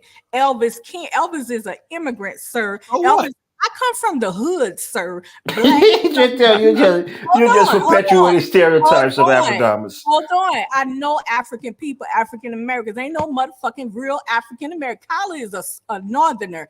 A lot of those people up there are by ethnic immigrants and stuff. They Oh only got man, like there we one go. African American parent. I'm a real Southern African American, Black Y'all American woman. backwards down She don't there. want to use the word African. Hold on one second. Wait, let her are finish. real, Let and the I know sister my speak. people. I know my people, and I guarantee you, Elvis, immigrant will not be able to lead them nowhere. Not a Jamaican, not an African. They're gonna tell you to dismiss yourself. Now, them Black Northerners, them by ethnic folk, may be up there, but surely not in the South, sweetheart. Okay, thank you, But Chantel. Let me just quickly respond to you, right? And then can I Look, speak? yeah, sure. I want to big up Look, my African American brother, Richard R. Delaney, afterwards. right. Look, Chantel, I come on these panels because I want to build bridges. I don't look at myself as a leader of But you African speak for Americans. us. You speak as though No, you're I one of don't. I don't us. speak for you. I would never speak for you. I speak for my experiences, not for He's a you, crew not on man. your behalf, but for my experiences. And again, not to brag or to, a boast, but I have a little bit of a sway in my own community here in Minnesota, and even through the internets, so to speak. We So, believe but you. I would never look at myself and think I have the slightest credential to say I will be a leader for Black Americans. Never. You're the one that brought up that conversation. I just want to Right, because you're tell you that. always speaking as though you are one of us and trying to lead, but you Well, he's want just I mean, we're all to be Africans, well, Elvis, real. how are can you you? an alderman? I don't even know what that means. like a You're a congressman. You're a representative of your community. Well, I represent my communities on different platforms. We have engaging discussions, and I'm well known on the internet in terms of my community, but Everyone understands that he's the librarian. Can I say something? not just on these platforms, but on Liberian Yeah, I focused know. I've seen you on platforms. other shows. Okay. Martin R. Delaney, born in 1812 and passed away in 1885 before Marcus Garvey came to America, was an African American abolitionist, a writer, an editor, a doctor, and a politician. Born in Charlestown, what is now called West Virginia, was the first Black field officer in the United States Army, which means he was a Buffalo soldier, serving as a major during and after the American Civil War that ranged from 1861 to 1865, and was amongst the first Black nationalists, a fiercely independent thinker and wide-ranging writer. He co-edited with Frederick Douglass the abolitionist newspaper, the North Star, and later penned a manifesto calling for Black immigration from the United States to Central America. He also authored Blake, The Huts of America, a serial publication about a fugitive enslaved man who, in the tradition of Nat Turner, organizes insurrection. Later in his life, Delaney was a judge and an unsuccessful candidate for lieutenant governor of South Carolina. Despite this, he remains relatively unknown. He had a magnificent life, was what W.E.B. Du Bois wrote in 1936, and yet many of us have never heard of him. Historians have tended to pigeonhole Delaney's contributions, emphasizing his more radical views, which was celebrated in the 1970s. So everyone knows about Marcus Garvey, but know about this Buffalo soldier. Everybody don't know This about Marcus Garvey too, though. right? This man who fought for his freedom. So now I'm gonna get back to my brother Elvis. It's not about me making other people feel good, right? And it's not about me trying to make other people feel bad. It's about us recognizing who we are. When you're in Liberia, you have your own political slant on how you feel about yourself and your people. Do you not? That's right. That's right. And see, the problem I believe in Black America is that we have lost something that it was integral to us: pride. You see, and when we don't have the pride anymore in ourselves. See, when we have pride, y'all call it arrogance and all of this other stuff. We have our own leaders. I don't have to look to a guy. This guy was a doctor. He was a soldier. What did Marcus Garvey do but get up on a soapbox and talk and wrote a book and chase that white woman? Stop the sacred cow nonsense. Okay? Black people got to recognize what we've done. Over 50,000 patents. 50,000. Yes. We invented almost everything in America. So now we're going to sit up and say, oh, this kid is more. Dollar Bill, you get it. You get it. Chantel excited now. Come on, man. I'm tired of that nonsense. Come on now. This is what we perpetuate on our baby. Be proud. Platforms. We sit up here and we denigrate our people. No, I don't mean we're not denigrating. I'm not talking about you. I'm talking about people like Dinah Samir, people like your friend, the idiot, what's his name? With the no-neck idiot. Sit up here and talk about all this Thomas Sowell crap. Okay? We fought. We've been fighting in this country since we got up while we was on the ship. We've been fighting all this time for our freedom. And we need to stop acting like we're some kind of imbeciles. We need to stop acquiescing to other people's stupidity and have pride in ourselves. And stand up. Chantel, stop it, please. It's annoying. Stop that shit, Dollar Bill, you trying to make Chantel fake. Okay. Dollar Bill. Preach.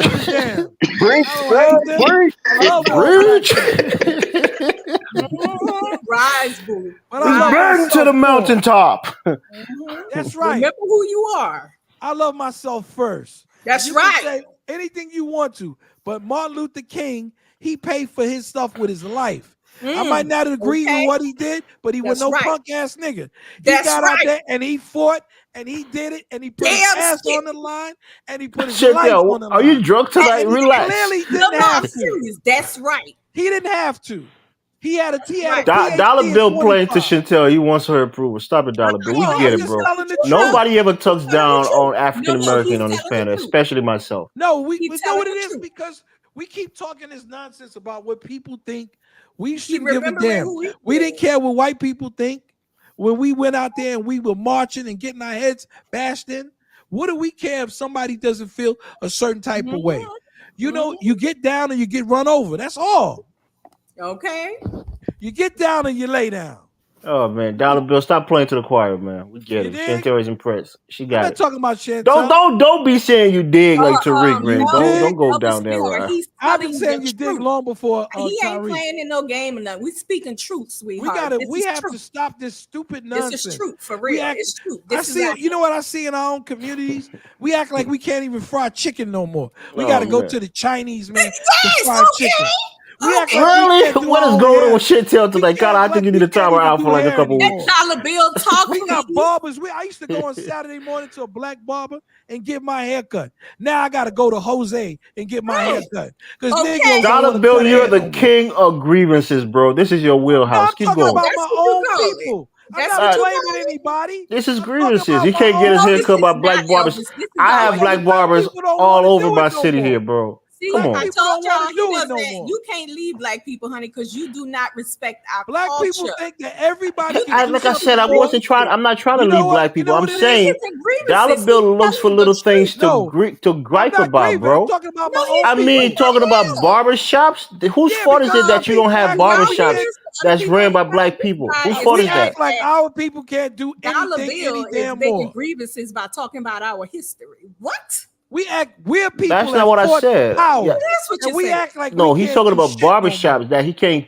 cut his hair in a black barbershop. He got to go to Jose. That you keep trying to cut him off. Why don't you? Black people act like we're stupid now, like we're imbeciles. Exactly. All of a sudden, we can't do anything. This is ridiculous. We don't need to bash at your age, bro. At your big age, at my age, I'm talking about our people to wake the F up. Thank you. That's right. That's all I want my people to do. Who's keeping your people asleep, Dollar Bill?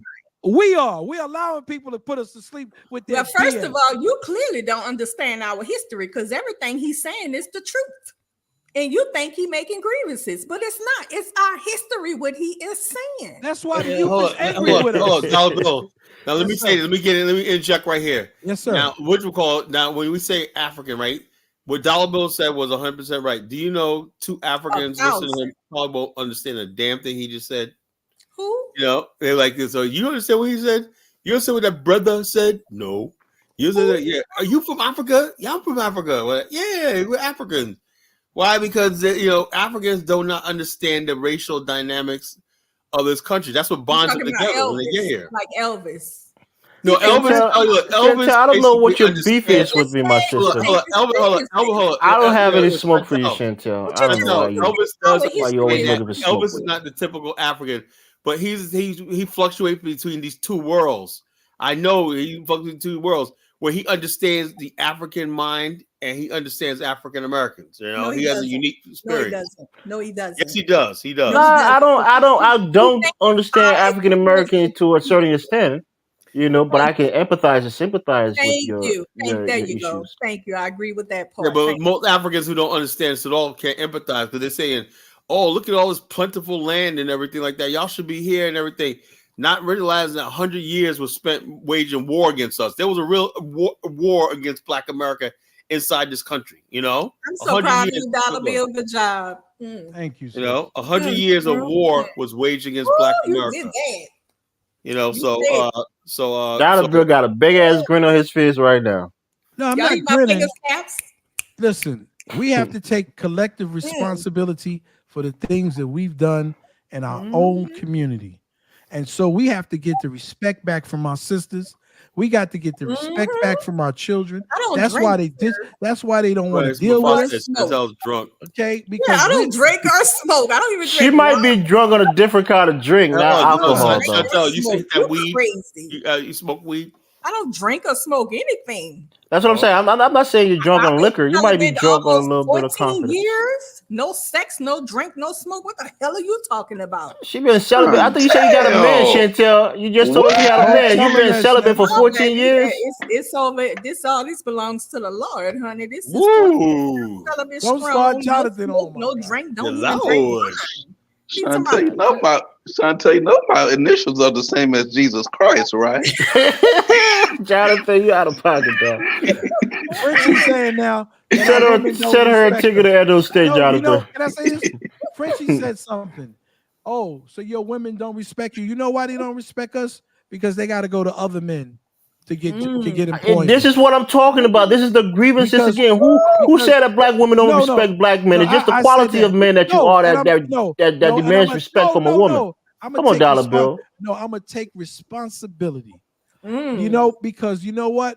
It's our inability as men to work with each other to get businesses. Chantel, please stop it. And that the Black woman has to get up and go to the white man for a job. She's got to get up and go to the welfare place to get some food for her children.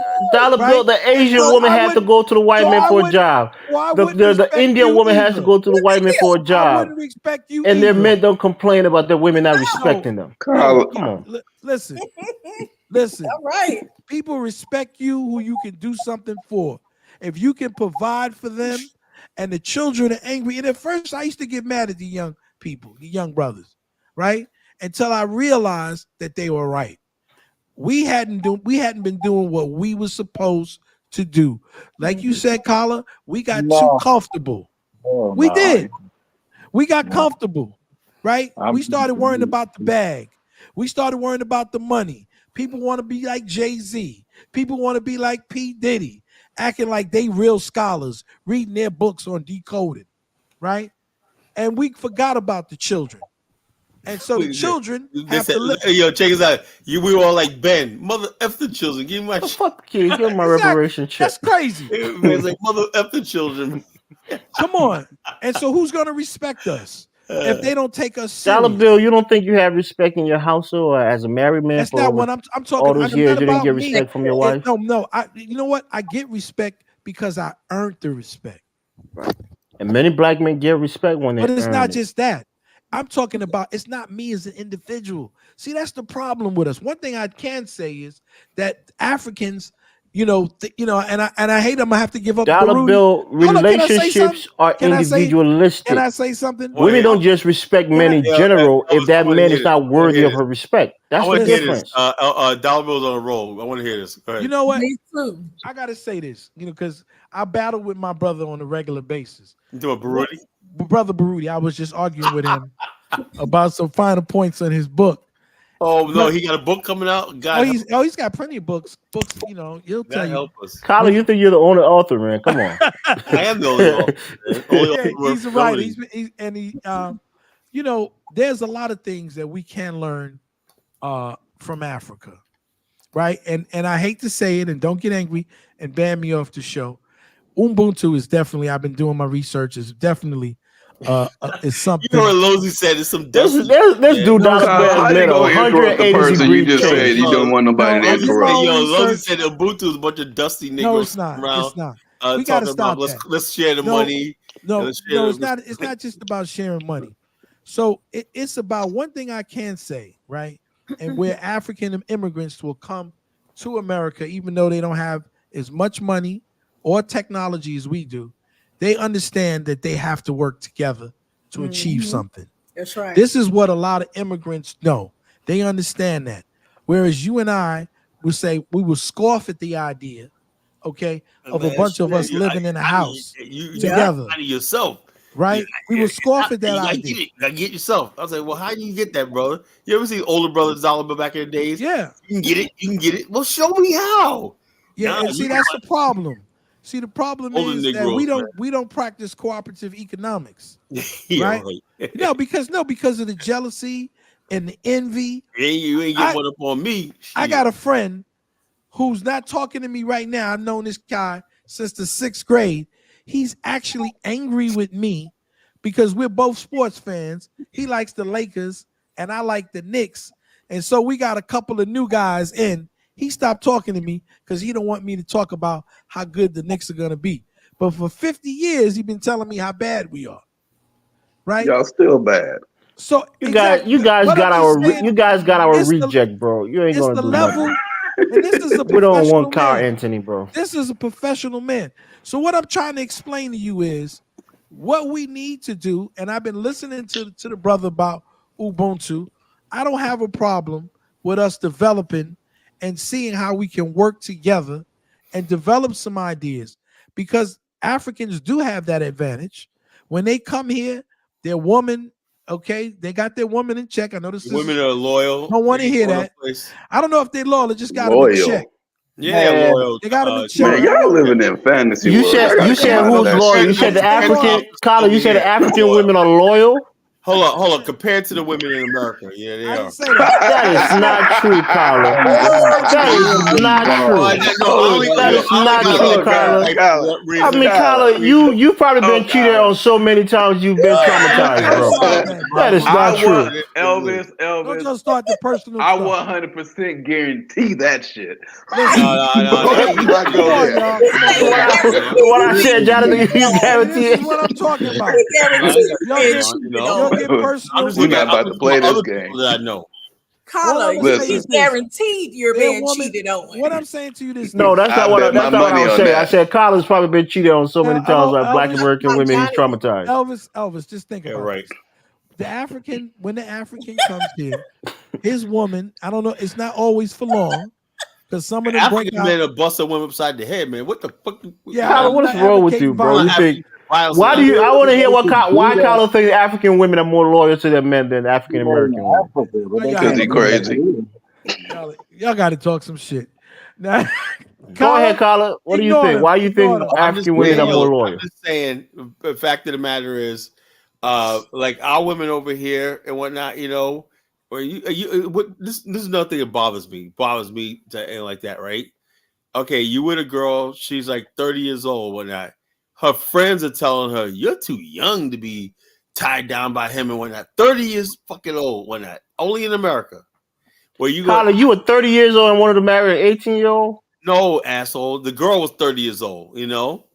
My girl was 30 and whatnot, and her friends are still telling her, you got all these years to have fun and whatnot, you know? I bet you anything. Well, she should be she should be like 50 right now. I could bump into her. I bet you anything. Hi, how you doing? She probably gained a lot of weight, and for now she wants to probably settle down. There you go, Kyle. Nope, sorry. You know, that's a black woman. You want all the dime piece, Collar, and you ain't a dime piece kind of magnet, dog. She was a you dime. gotta go for like a 4 or 5, bro. When she was a dime when she was 30, when I was 50 years old, hell no, man. You know, get the hell out of here. You know, but the bottom line is this. Check us out. What I'm trying to say is this. A lot of sisters and whatnot in America, right? Not just black women, white women too, and whatnot. They feel basically that marriage and relationship is basically tying them down, and it's enslavement. Alice Walker. Jalil, tell me you know about Alice Walker, right? Yeah, I do. I have these same talks with my daughter. Her daughter, because her daughter got married and had a baby. She said she did not believe in marriage. She believed that's anecdotal, Kyla. That's not what it's not anecdotal, nothing like that. That's you've only dated one African woman, Kyla. One African. Let me say continental African woman. Because Dollar Bill might get offended. You only dated one. And the power dynamics in that relationship is a lot different. The feminism of modern women does not really exist in other countries in the world. Really, Kyla, I think Jonathan would didisagree with him. Jonathan is a younger guy who probably dated there was a woman lot of walking African down the street American naked women. in Benin City talking about she was trying to stand up for females' rights. Oh yeah, she was a freak show. She was a freak show too, you know. Nah, it ain't. Jonathan, it ain't even just there, Kyla. I can't really speak on it because I haven't dated African American women, right? I've only dated African women. You have these beliefs in your mind about continental African women, right? And they ain't right. Continental Dollar Bill, it ain't leave me alone, bro. You're gonna give me a headache. Continental it ain't real. Women, right? The only difference is we got laws over here that they don't have. That's the only difference. You know what the main difference is? Listen, so what does that mean? You know, wait. You know what's so interesting, right? In Kenya, the women were always getting divorced and trying to take portion of the man's money. Then they had to come back and create a law to say that they can't do that no more. What you mean they not like that over there, Kyla? Yeah, but they got laws to step in and say hell no. America, Kyla, they had to come in with that law to African say hell women, no. bro, women in general, right? Well, I know that, but are loyal to African women. Women are individuals, right? They're loyal to the guys that they want to be loyal to. What happens? Same thing with men. If African women start that shit, if that's that sort of shit, dude worked his whole life one night and he end up with nothing one night, and a woman's walking around, you know what happens to that chick, man. His family will get her. You know that, Elvis. You know what do you mean, Tyler? Say that again. No, what? This B is taking all our money and whatnot. We ain't got no money coming in. Shit, look, you don't want to get the African family involved. That's not true, Kyla. I know many people who worked in government who got a divorce recently, and their wife got like a couple homes, got part of a farmland and things like that. They're equitable divorce. They got kings in Nigeria that get divorced. You know, on fact, there's people dying in Liberia, mysterious deaths, poisoning, so they're going in Liberia. You know it. But what are you saying? You say that instead of letting the woman take part of the men's shit, they're going to kill her? It just flies. But in Africa, you're going to get poisoned. A lot of African American sisters got So, Kyla, you didn't want to marry an American woman because you think she was going to take your shit when she divorced you? No, it's not that. It's the fact of the matter is when you basically, in America, right, for the matter, I just felt that the culture does not value, even if you get married or whatnot, what's the support besides my family? Kyla, you just went and got it where you can get it. That's all. You just went and got it where you can get it. That's not a big deal, bro. Hold up. No, there's not a support system for marriage in America. Nobody. Can I say something? It's just the truth. It is. No, not now. Now, back in the days it was, but not now. Go ahead. Well, wait a minute, though, Kyla. I know you want to bring your wife to America. Of course I do. Yeah, I'm thinking. Are you afraid? What do you think? Do we have to go personal? Hopefully, that's not personal. Just a question. Hopefully, it'll work out. You know. Okay. Yeah, I wish everything works out. I have something to say. So, I mean, it sounds like to me is you're looking for a woman that you think is more submissive. No kidding. Feminine. God damn, Chantel, you're smart. 1 second. Submissive that you think in that country. Chantel, you cooking tonight. 1 second. In that country, I think that you think that woman is in such a desperate position. Not desperate. No, she's willing to do those things to make you happy, even if you bring her here. No. She's gonna definitely change up when she gets to make men happy. I hope she does it, Carla. I hope for your sake she makes a good wife and she's submissive. Bottom line, she loves is you. like I said, it's a part of culture. and everything like that. You know, But Kyla, I want you to be aware of this. This is a phenomenon that happens when you do these kind of marriages. Even continental Africans who bring their wives from back home, them, not me. they do change up on them. Of So course, you just got to keep that in your mind. Make sure you know. continue to be nice to her, be kind, be generous. I think he knows And the bottom line is, I know she'll be so happy over here with the life she'll have over here. You know, the stuff we're gonna be doing, the traveling we're gonna be doing, and everything like that. I ain't worried. You love her, and she'll be happy. But Kyla, you know you can't just keep her in the house. Those young buckers gonna be looking at her and trying to holler at her out there in Virginia, dog. Ignore this, brother, Kyla. I'll kill him. You know how to deal with. Damn, Kyla, calm down. Kyla, I'm telling you, bro. You gotta tell her, bro. Yo, look, man. I don't look, man. He just means killing them with kindness. It won't happen. Kyla, I think you should move to not. You should move. You to better Liberia. move to a place where these guys ain't gonna be flocking around her like that, Kyla. 9 times out of 10, the women I know here that's immigrants, when they got here, they got hooked up with their girlfriends, and the girlfriends told them, "Girl, I know all the African females I know in America, they have been divorced. But Kyla, let me ask you a question. There's no in between. If your woman cheats on you, would you be willing to take her back? Let's change the subject. No, I'm not talking about her in particular, but just as a general term. No. Should relationship always end when a partner's cheat? No. I believe, me personally, if you really love somebody, this is just me, my personal life. If you're really in love with somebody, you're not going to cheat. You know, if you just date somebody, whatever like that, you know, dates. I'm not dead serious. I every time that I've ever cheated with her, I know I didn't really love the girl. She was what's in love? Love her.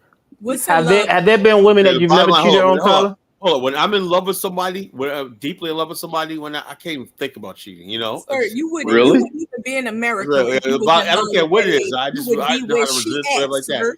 But the bottom line, hold on, bottom line, if a guy cheats on you, he does not love you. Kyla gotta be able to provide for his family. You won't be able to provide in Liberia. Don't preach that lie, Kyla. That's just my experience, right? Kyla, don't let these people set you up, man. You don't love them. You really don't love them. Kyla, that's not true, Kyla. Jonathan is speaking from experience, Kyla. Let him speak. Yeah, Kyla, that ain't true, Kyla. Let them say what they want to say. You know your wife. You know your situation. Right. You're happy. And let the brother be happy, man. He deserves to be happy. That's not what I'm saying. Kyla, I'm looking out for you, dog. I'm not telling you anything that. Look out. Kyla's a grown man. He can look out for himself. Can I speak? No. We got to work as a group. Yeah, let's go. We gotta look for our brothers, man. We're our brothers' keepers, dog. A guy can group with a woman he loves. Hold on, let me ask you. It takes a village to raise a husband, bro. Let me ask you a question, right? Now, I believe the guy, when he cheats on a woman and he may still love her, he love her on a different level, but he may not be attracted to her on a level. If you're attracted to somebody, like, wow, and they basically, and you cheat on them, either you don't love them or you're just not attracted to them no more. That's what I figure, you know. Kyla, it's time to go to the video. You know? I have a question. Video. Hold on a second. I have a question. We hadn't had a video all night. I have a question. We don't need a video. To you. No video. Dollar Bill think it's a slow night when we don't have a video. All right, one more question. It's been 3 hours. I gotta go to bed. It's been a long day. Yeah, no video. Oh, it's Friday, dog. Yeah, I know, man, but I had a long day, man. I sleep in the morning. Yeah, your day ain't been that long. Yeah, it's been I've been up since anyways, Kyla. Listening to you guys last night when I got up, almost overslept, and freaking went to work, went to the office. I got a lot of work freaking done. Came home, whatnot, in the evening time, whatnot. I'm freaking tired, man. So, Kyla, if you love her, why you not where she is with her? So in other words, basically, I'm supposed to give up my look. Let me tell you something, Chantel. You love her though. Hold on, let me tell you something, Chantel. Chantel, love doesn't equal to stupidity, yo. And it works for us and everything like that. Love is great. Is the fact that I make a lot. Nah, love ain't stupid. I know he ain't gonna be making no money in Liberia. He's making good money here. I am not gonna go over to Liberia and sell pineapples on the side of the road. That's exactly what I'm saying. Kyla ain't dumb. Kyla know you gotta stay here and make that money and support her until she comes and join him. That's the whole thing. She knows too and whatnot. And that ain't happening, you know. So she told you to stay and make the money. Okay. No. look. The bottom line is that I set her up. She had a little business and whatnot. I set her up with whatnot. She sells she imports stuff and sells it in Liberia and whatnot. And when I go over there, she doing that Shein business, Scholar.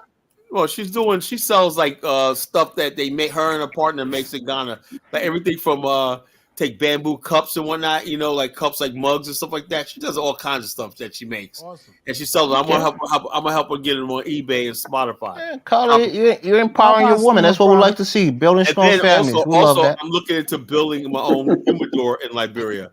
My partner's building. I'm gonna try to take a room and build a humidor for cigars. I'm gonna import cigars into Liberia.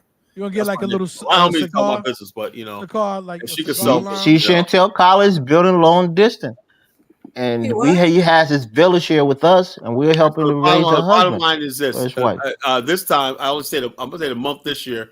Next year I'm gonna say 6 weeks or whatnot. 6 weeks of in Liberia and whatnot. So bottom line, 6 weeks out of the year. Yeah, Collar. Man, enjoy his life, bro. Next year I'm gonna get over there twice. But the thing is, you understand something.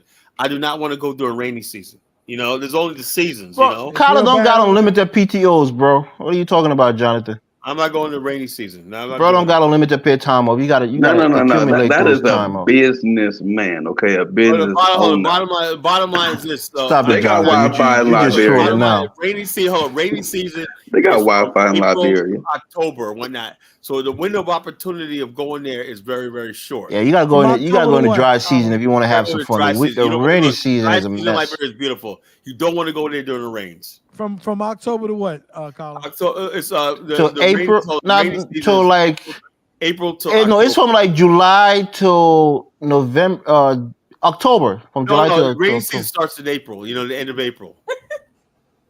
Okay. To October. You gotta be laughing. Listen, why you laughing, Chantel? Because he actually thinks that. Don't do it, Chantel. And submissive. He don't have it in his mind that she capable of cheating on him. No. That's why I wanted to ask you, Colin. Have you trust anybody like the way you trust your wife, Colin? Have you trust any other woman? Because I know her. I know her.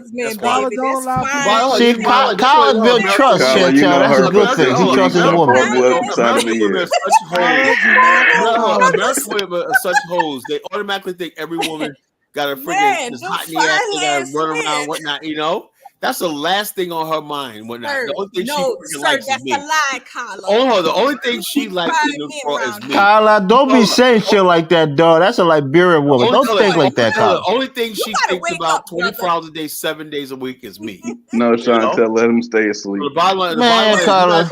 It's easier for him when he's asleep. And everything like that. Okay, whatever, say that. Carla, have you ever trusted any other women the way you trust your wife? Listen, no. Elvis, you are not his psychoanalyst, man. Cut out. Look, bro, we're trying to build up a strong husband for his wife, bro. We're trying to raise a husband here, man. Come on, relax. We just want to make sure he's ready for disappointment. I make a lot of money. Immigrants are us and whatnot. You can never do my business and whatnot. I run a insurance in the stream. Don't let them get it to you. What, Dollar Bill, relax. What do you mean in the stream? What are you? Some kind of protector for Collar? Chill out, Dollar Bill. Y'all like to F with him on some BS. Nah, we're having a conversation with our bro. This ain't BS, Dollar Bill. All right, look, folks, I'm getting ready to end the stream, man. No, don't end the stream, Collar, man. Let's go for another hour, dog. You gotta think about that. Good night. Come on.